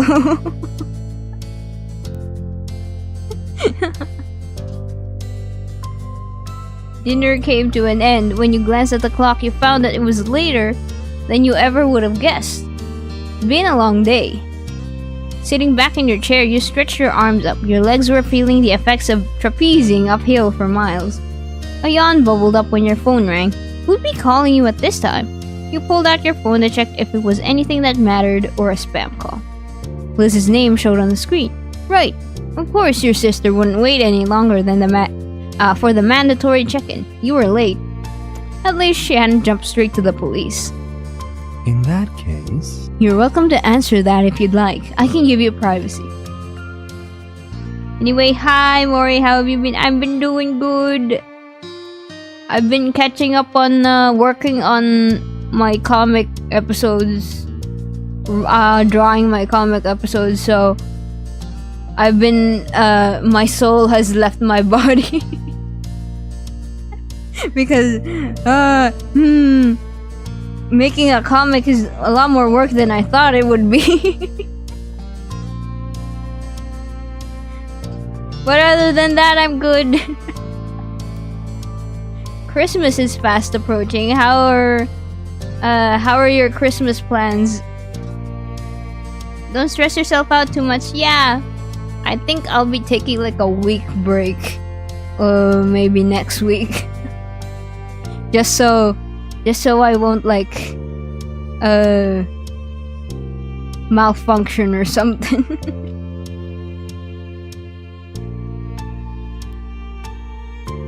No, it's my sister. You don't have to go anywhere. You tap the screen to answer the call and put it on speaker. That way both of you could say hello. Sup, Liz? Hey. Surprise check-in, Mori. Are you still alive? Did the Victorian emo man give you any trouble? Liz, it's on speaker. Mine? I will work. Ganba. Good luck, Ariel. I'm cheering you on. Man, a holiday traffic is gonna be like hell, right? Because I've seen on the news in the city, like, people have been stuck in traffic getting to places for like hours. I have like a friend in the city that has used up like 6 hours of the day stuck in traffic trying to get somewhere. Yes, take all the breaks you need. Alright, Neil, thank you. You coughed violently at that opener. You laughed hysterically. Victorian emo men don't exist. They do exist. I am looking at one right now. Victorian what? You were choking. For all her attempts to keep you safe, Liz was going to be your cause of death. Baxter was already leaning on the table with his elbows propped up on the counter. Now he lazily rested his chin on one of his fists. Hello. Hello, that's certainly a unique description. I can't say I have ever heard the likes of it before. In my area, the road's gonna be like an abandoned city because everyone goes somewhere else during holidays. Oh, yes, the Christmas exodus. People going on vacation or visiting family.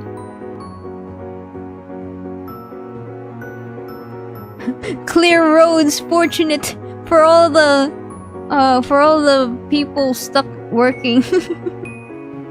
No. Oh, she paused. Liz was now aware she was in front of the so-called Victorian emo man. So what? I stand by it. Hello to you, Baxter. I'm making sure that everything is well with my little sibling, you understand. I do, completely. Fine, so, again, what are you doing? We just had room service for dinner. Sheesh, lucky. I had to make my own dinner like a peasant. Sucks for you. Jeez! Brat! You have room service once and now you're lording it over me. Yeah. What of it? I got room service. You heard her click her tongue disapprovingly. Where did my sweet baby sibling go? On vacation without any peasants. I love the banter between the MC and Liz. It's always a treat to hear. I'll sing all the lonely songs while I drive to work later during Christmas. Ariel! Speaking of music, I'm here to chill out. Listen to Porter Robinson's Smile album. Everyone with ears to listen. Listen to the Porter Robinson Smile album.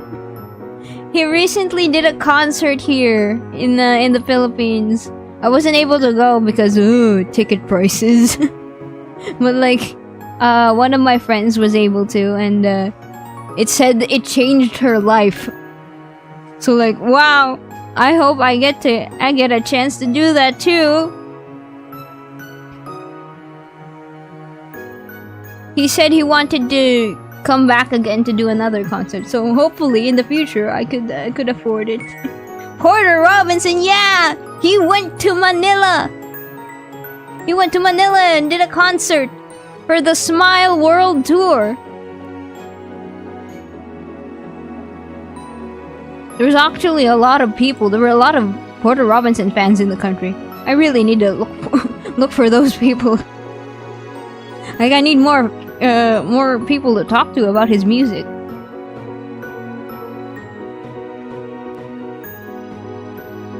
But anyway, back to the game. The two of you shot out a few more snipes at each other. None were meant to strike anywhere lethal. It was all in good fun. Baxter watched with increasing entertainment. Anyways, clearly you're still breathing, so I'll let you go. Don't be discourteous to keep you from your suitor any longer. He spoke in a mock formal tone, poking at Baxter. He playfully responded, How gracious of you, Miss Mochi. You are indeed a gentlewoman. Bye. See you tomorrow, kiddo. Yeah, see you too. Take care. Yes, take care. I will. Make sure you take care of them. With that slightly threatening note, Liz hung up. Baxter's lips twitched upward. Your family is charmingly protective. I realize that more and more every day. They're the best. I'm sorry about Liz's comment. Protective? More like annoying. I'm glad you're willing to put up with it. This is just unusual circumstances. They're the best. My fam. Bro, his music helped me through dark times. Me too! I remember when he put out his Nurture album. It was the pandemic, and it was like at my lowest back then. Like creatively burnt out and maybe like mentally exhausted, and it kept me alive. Real. Yeah. His music. The power. The power he has. We're staying alive next year with this one, boys. I want to make a cover of that, actually. Like one of Porter Robinson's songs. I want to cover something. Maybe Cheerleader? Maybe something, maybe like one from his Nurture album. At least one song I want to cover. But like, Recording is a pay. That makes me happy to hear. His words lingered. There was more happening there than an offhanded statement. I'm nearly a stranger, and I cannot deny that I'm imposing a great deal on your free hours. It's good to be cautious. Honestly. And truly, I do like your family, at least as much as I can from the little we've interacted. Speaking of, he lifted his head and his hand fell under his chin instead. He furrowed his brow. In general, I would never dare to be this presumptuous, but I cannot deny that I am truly curious about you as a person. So I'll venture to ask if you'd be willing to share more about your family history. Oh, it made sense. Your family wasn't a mother and father who had children born to them. He knew that much. There were more ways than one that you all could have come together. He didn't remember even explaining anything to him. I don't really want to talk about that. That's fine. I don't mind talking. He shook her head. Let's tell him. Sure. Cheerleader would be fire. It's not fair. As I knew you like the back of my hand. Oh, the anthem. I would have to scream. I would have to yell my heart out for that song. And I would do it in a heartbeat. If only I didn't find recording to be so troublesome. You could at least give him the highlights. Baxter humored many of your questions about him. Getting to know each other better was a two-way street. I'm adopted, and Liz is too. We're from different places, and were adopted at different times. We weren't even born in the same country. It's amazing that we met each other at all. But we both were really young. We would have spent almost our entire lives together. I see. I see. Well, it's fantastic how you've made your own beautiful family. Thanks, Baxter. His words made you feel warm inside. You respected how easily he took it. And it made you wonder about his family situation. He had been rather close-mouthed about it so far. And again, the two-way street analogy came to mind. Yeah, the scream is needed. Oh my god.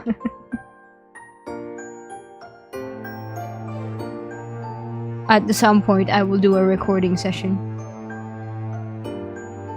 Oh, speaking of recording, Octavio from Holostars was actually like doing like a call for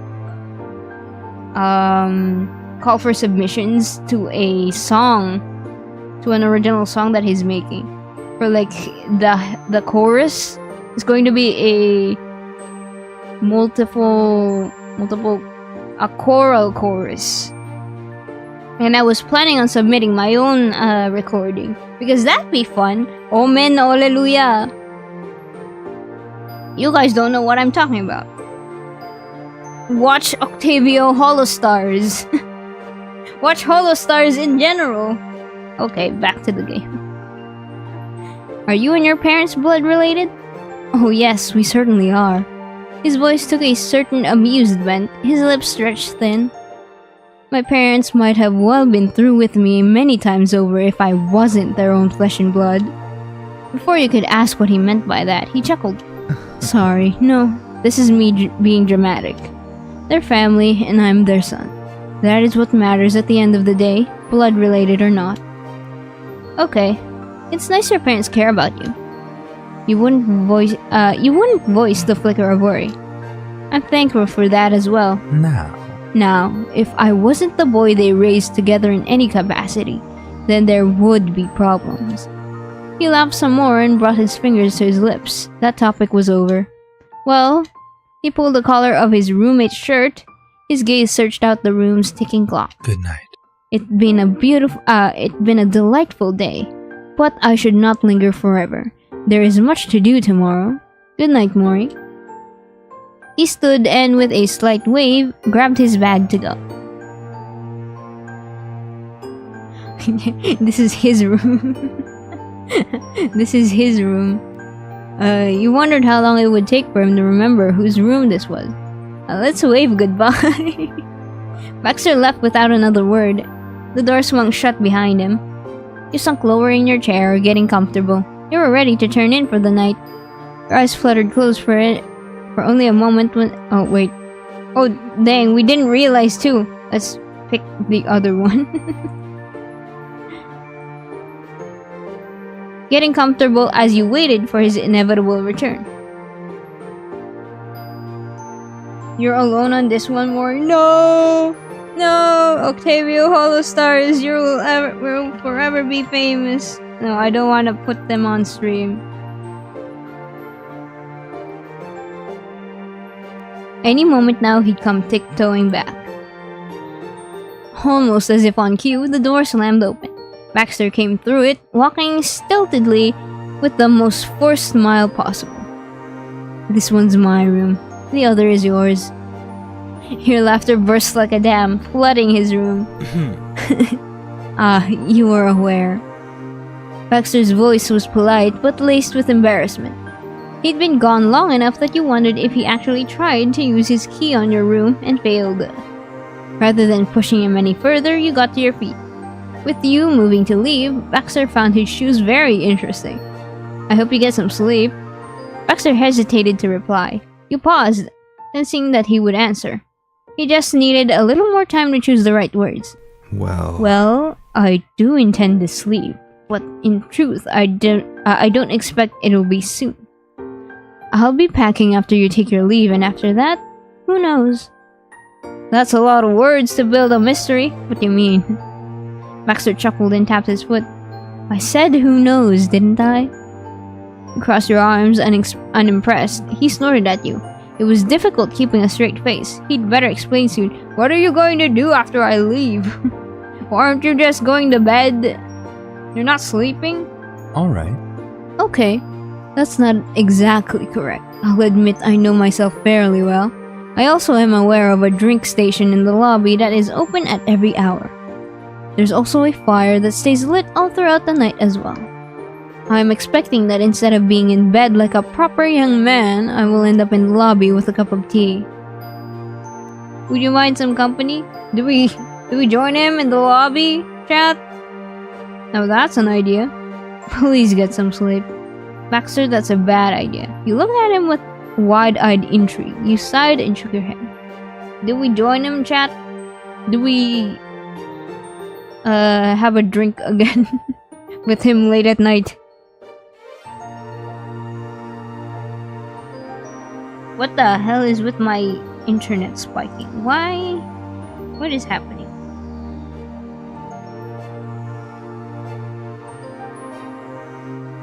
Give him the stink eye. Wide-eyed intrigue.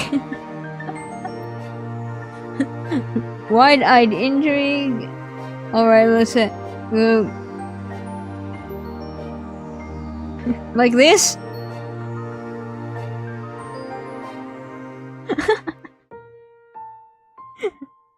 5 p.m. reminder more. No! No! No! Oh man, do I have to cut it off again? This is gonna be like the final segment too. I think we can make it.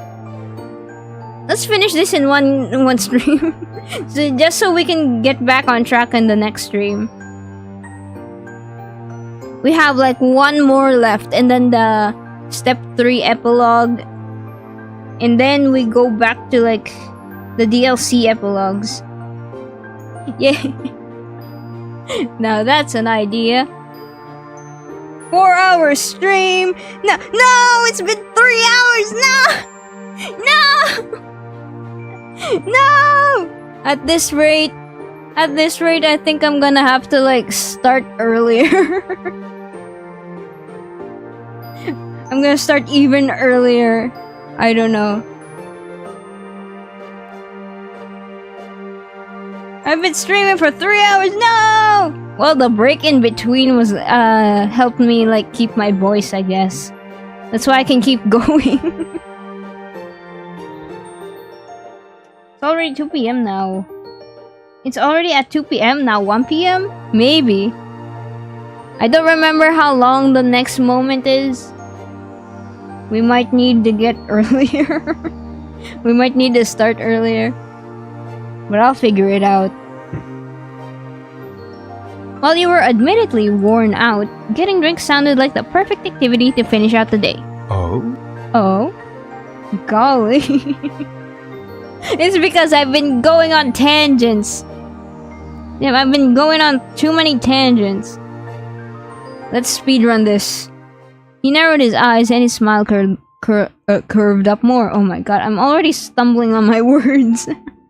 Am I a bad influence here, or are we enablers to one another? Enablers.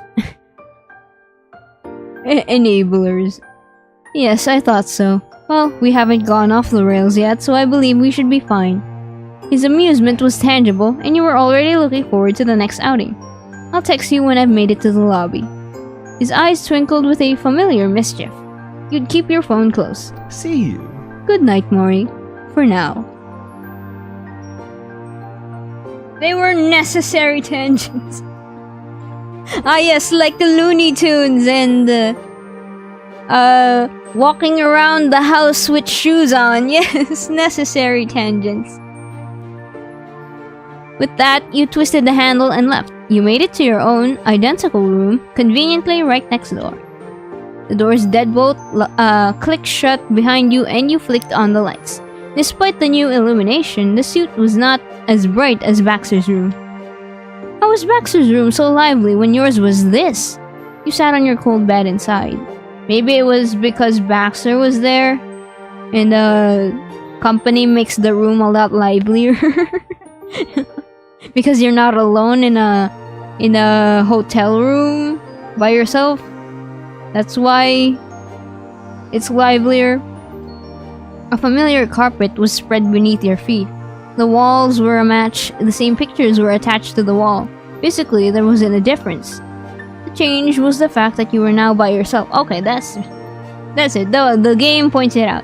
After spending all day with Baxter's grin, you were lonely in its absence. Cute. But at least that wouldn't last long. You'd see Baxter again soon, one way or another. The last and the only full day of your mini vacation was drawing to a close. The warm night pressed black and silent against the window panes. You tucked yourself into bed for a break and had left all the room lights on. You didn't want to fall asleep yet, naturally. You idled the minutes away by counting the planks on the ceiling. You don't have games on your phone? You don't have any offline games on your phone? Man. Man. I have like an app on my mobile phone. On my smartphone. That's like called offline games. And there's like a bunch of mini games there all in one. My favorite is like Mancala or Sungka in my country. And I would play it with my brother. And it's always fun. But yeah, download offline games so you can keep yourself occupied. And it's no like waste of battery either, because you're in a hotel room with electricity. Eventually, there came the jingle of a text arriving. Unlocking your phone, you saw that Baxter sent you a message. It was short and to the point. From downstairs, he'd finally finished his packing. There was no need to respond. He knew you were coming. You wiggled out from under the covers and hopped off the bed, eager for the secret meeting. Oh, secret meeting. Oh. Alright, hydration check.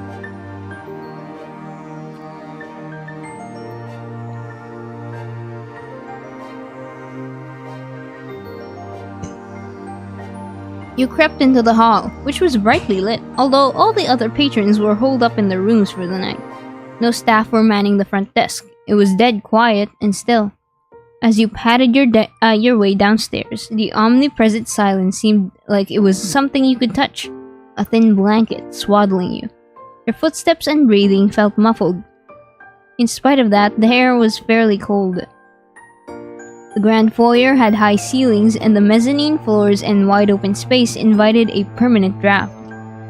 The central fireplace might come across totally pointless in the middle of summer in California, but that wasn't... Good lord. It's not even New Year's yet. People are like putting out their fireworks already. Dang. You're gonna hear a lot of that in future streams, if ever. People like to shoot their potato cannons here for New Year's, which is kind of annoying. Especially since it's not New Year's yet, but like, alright, do what you want. Just don't shoot me with it. Don't shoot me with your potatoes.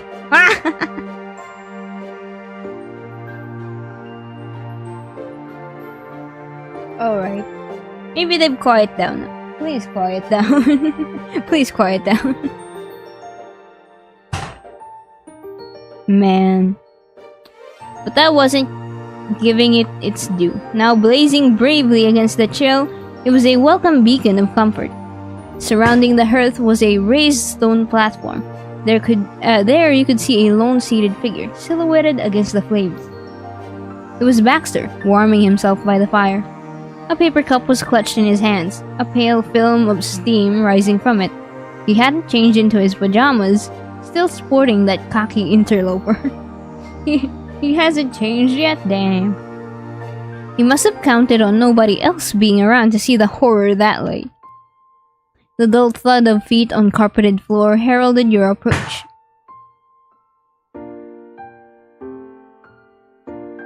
His portrait smoothly transitioned from a profile to a 30-quarter view.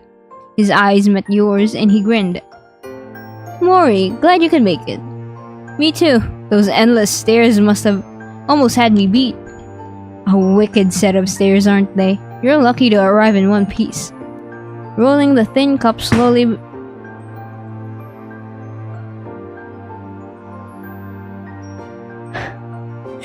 between his palms, Baxter jerked his head over to one side, drawing your attention to a long table up against the far wall. Very well. The drink station is over there. If you'd care to partake, a beverage of some kind might be just the thing to top off our late night rendezvous. Sure thing, I'll be just a sec. Yeah, let's get a drink. After crossing the lobby, you stood in front of the refreshment bar. It was covered in a thick tablecloth of the color of fresh snow, and a neat arrangement of clean crockery had been laid out on top. There were a couple of jugs of hot water, and a wide selection of different drink packets, and individual tea bags. Next to them, two more urns. Urns? Why would you use the word urn?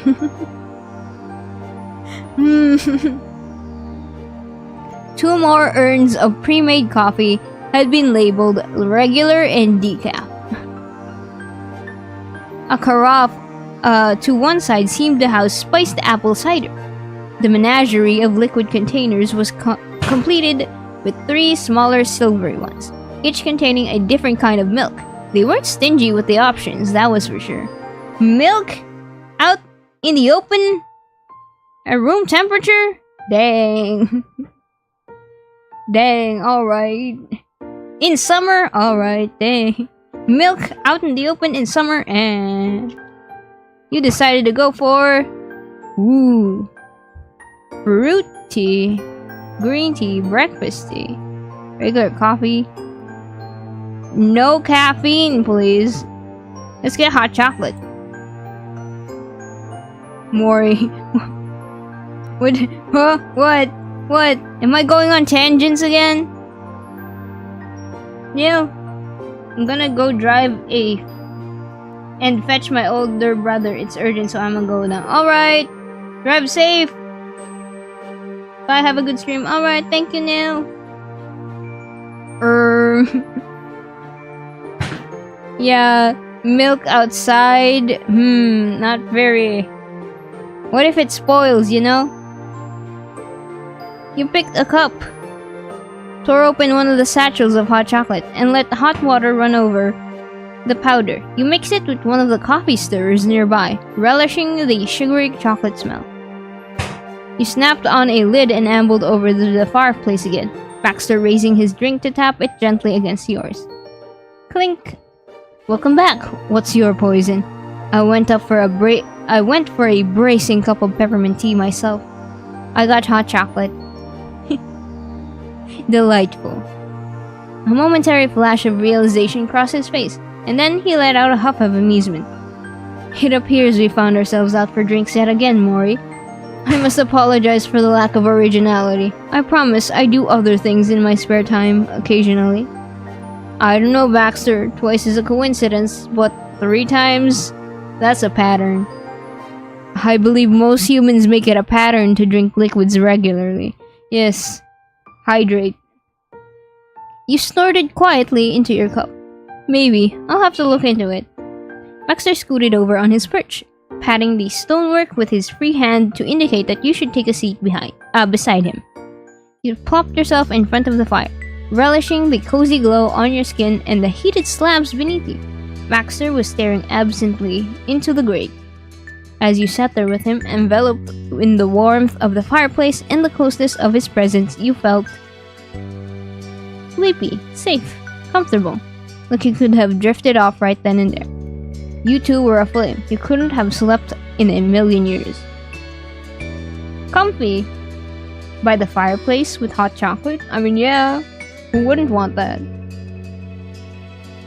On a cold, mountain lodge night, yeah, this would be a good place to sleep. Baxter slowly sipped his tea, and then set his cup down next to him. I must agree with you from before, when you said it doesn't feel summery in this place. Easily right now, curled up in front of a fire, cradling a cup of something hot. It puts me in mind the long autumn nights, when the days were beginning to waste away to nothing. And this decor too, the wood, the stone, the grandeur. I might have believed myself to be back in my childhood home in Oregon. Really? He lifted a leg up on the edge and tucked his knee under his chin, still focused on the burning light. His expression was distant, wistful. Yes, it's one of the reasons I chose this hotel. As a matter of fact, though I never lived in a building of this scale, the effect is similar. You could say that I was raised in a big cool house. Cool in the sense of impressive rather than underheated. That was what my friends used to call it. I loved it when they would come and visit. There was scarcely anything better. They never got over their sense of awe and I ate it up. I like to think myself special in those days. To be young and innocent. His features melded into a form that was more familiar. A curt little smile. How strange. Usually I find indulging in nostalgia to be unpleasant. To be an unpleasant endeavor. But here and now it's easy. And it's nice. I suppose it's because for once I can share my thoughts with another person, rather than ruminating on the past by myself.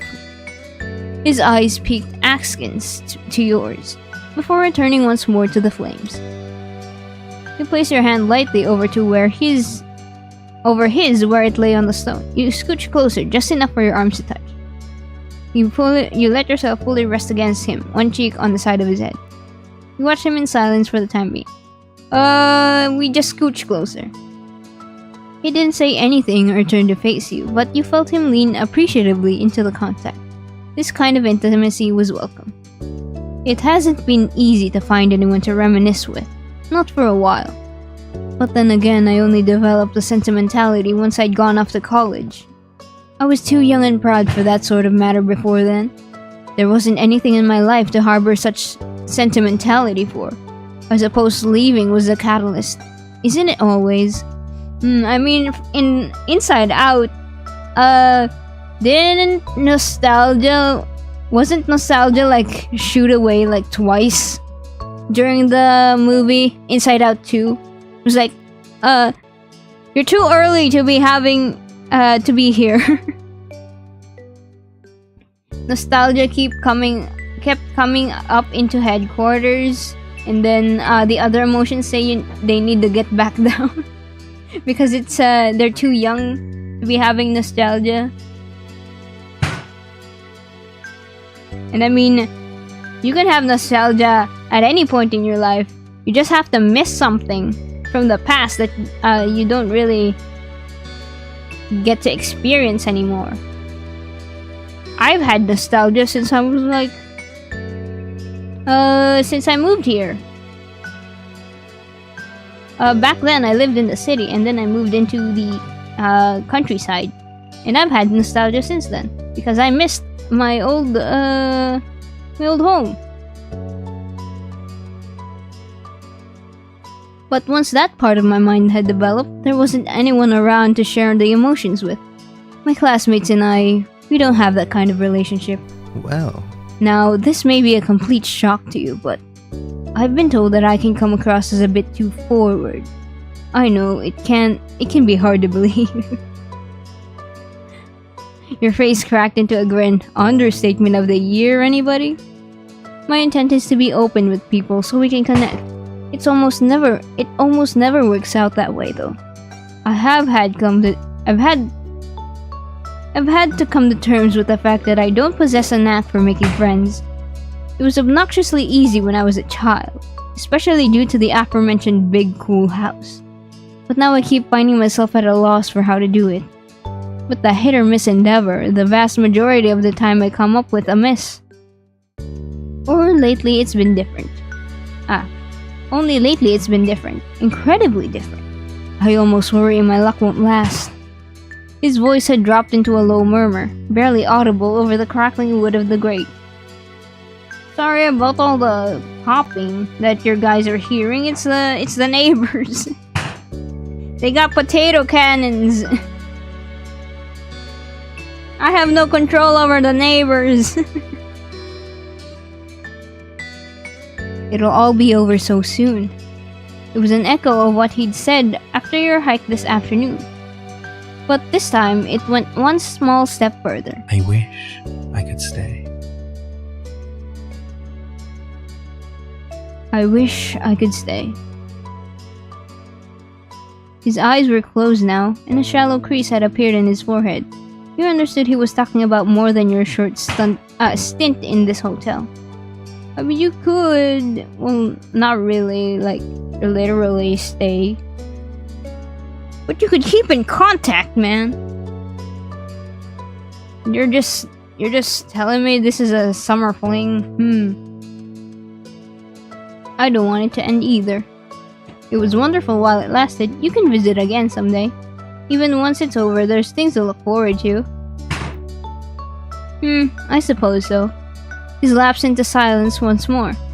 He became engrossed in his own thoughts. You found that you were doing the same. Desperate emotions drifting in and out of clarity.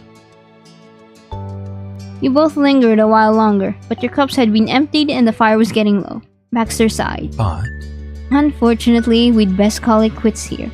We can't stave off the morning by avoiding sleep altogether. That sucks, but it's true. You got up from the fireplace in unison. At some point, you'd started holding hands.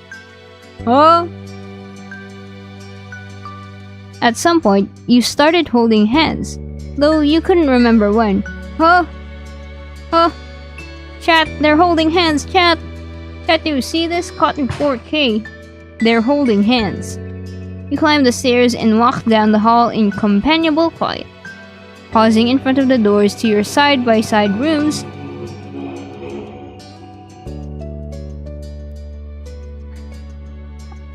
the neighbors are really noisy today. Baxter cleared his throat, letting his hand fall from yours. thank you.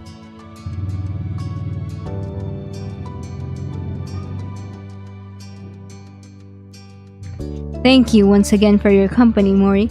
It's been an enjoyable evening. Until then. Until tomorrow, then. His back was to you as he reached into his rear pocket, fetching his keycard. Good night, Baxter. You unlocked the door to your room and stepped inside, heading straight for bed. You collapsed into it, and your mind starting to lose its grip on consciousness the second you hit the mattress. And then a new day greeted you suddenly and without warning. Sunshine streaming in through the windows.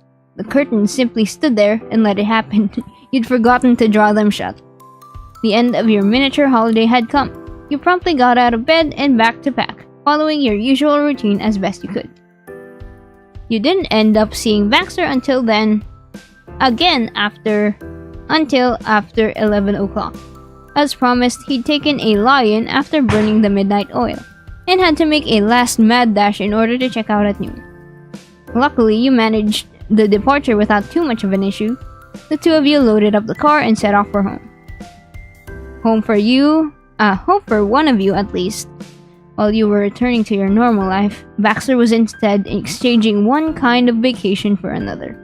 Or maybe, you thought, watching the California landscape drift past the window.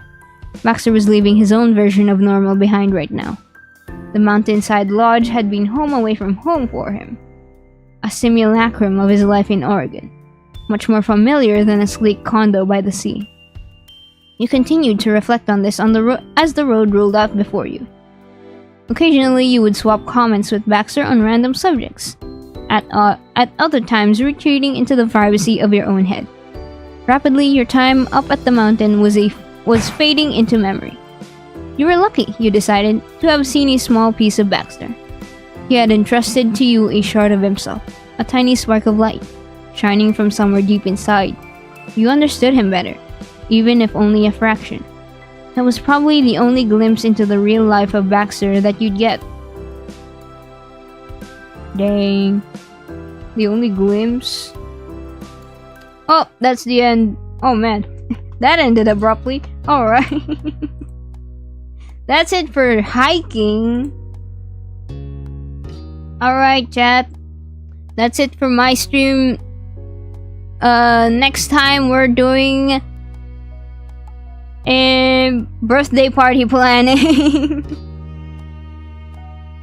We're going to plan a birthday party for one of our friends.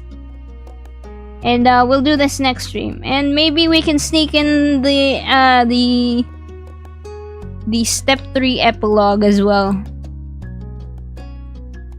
into that stream. Maybe, question mark, if I can read fast enough and I don't have tangents. But yeah, let me save here. Alright. Thank you everyone for coming. Next stream on Friday, I will be doing... I will just be drawing.